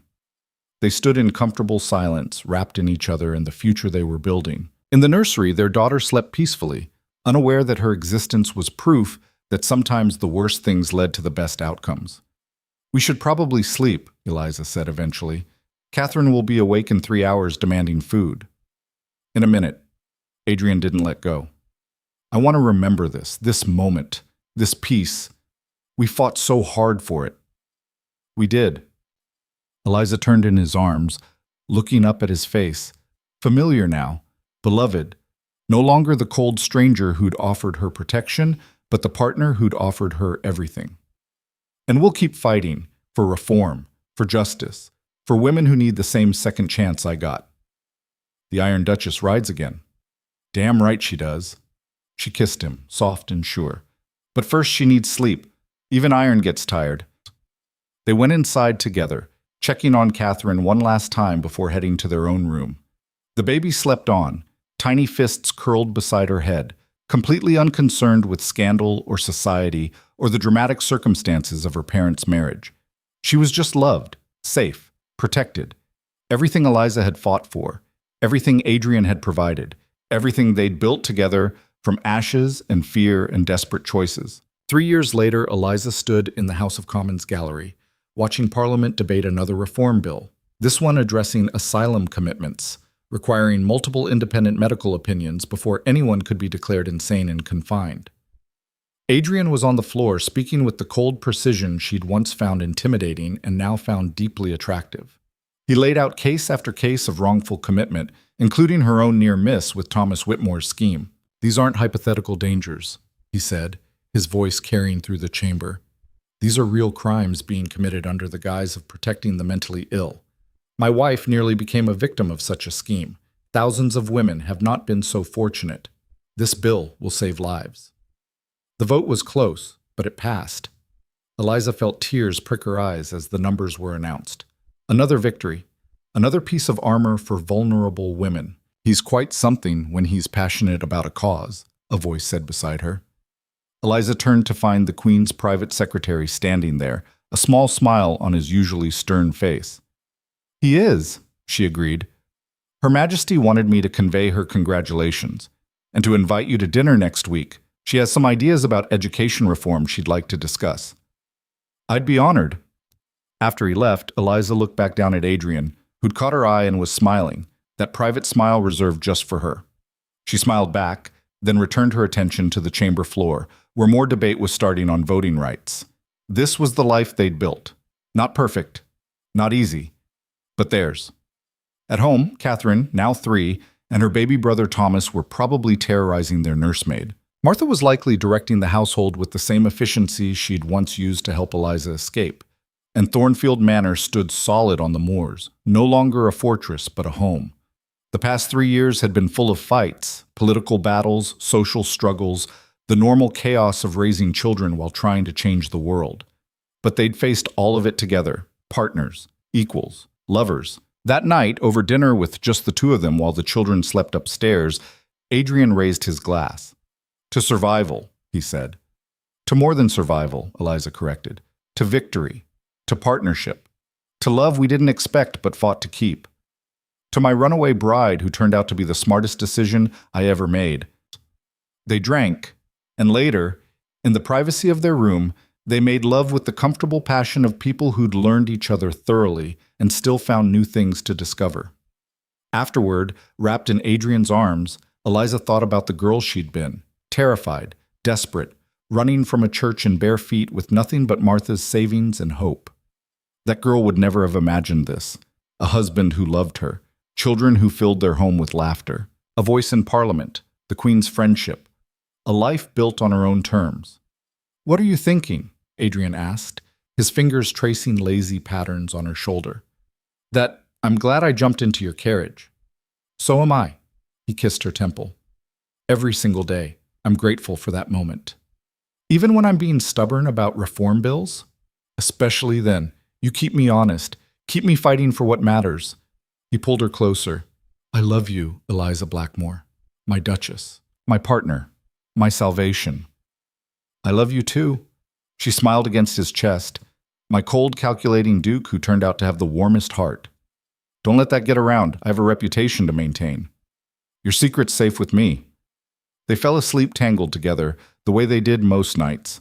And in the morning, they'd wake to chaos, children demanding breakfast, correspondence requiring responses, causes needing attention, a world that needed changing. But they'd face it together, always together, because Eliza Ravenscroft had run from one future and crashed headlong into another, had fought her way from victim to survivor to victor, had turned scandal into strength and fear into power. And Adrian Blackmore, Duke of Thornfield, had offered protection and found love, had opened his carefully controlled life to chaos and discovered it was exactly what he needed. They'd both been broken in different ways, and they'd both been made whole by choosing each other. Not perfectly, not easily, but completely. Their story had started with a desperate flight and a chance encounter. It had been forged in courtrooms and siege warfare, scandal, and survival. But it ended, or rather, continued, in partnership. In love. In a life neither had expected, but both had fought to build. The Iron Duchess and her calculating Duke. Together, they'd changed laws, shifted society, protected the vulnerable, and raised children who'd carry that legacy forward. Together, they'd proven that sometimes the worst moments lead to the best lives. And together, they'd keep fighting for a world where no woman would have to run in fear, where justice meant more than power, where love was a choice freely made. It wasn't the ending Eliza had imagined when she threw herself into that carriage. It was better, much, much better. And it was only the beginning.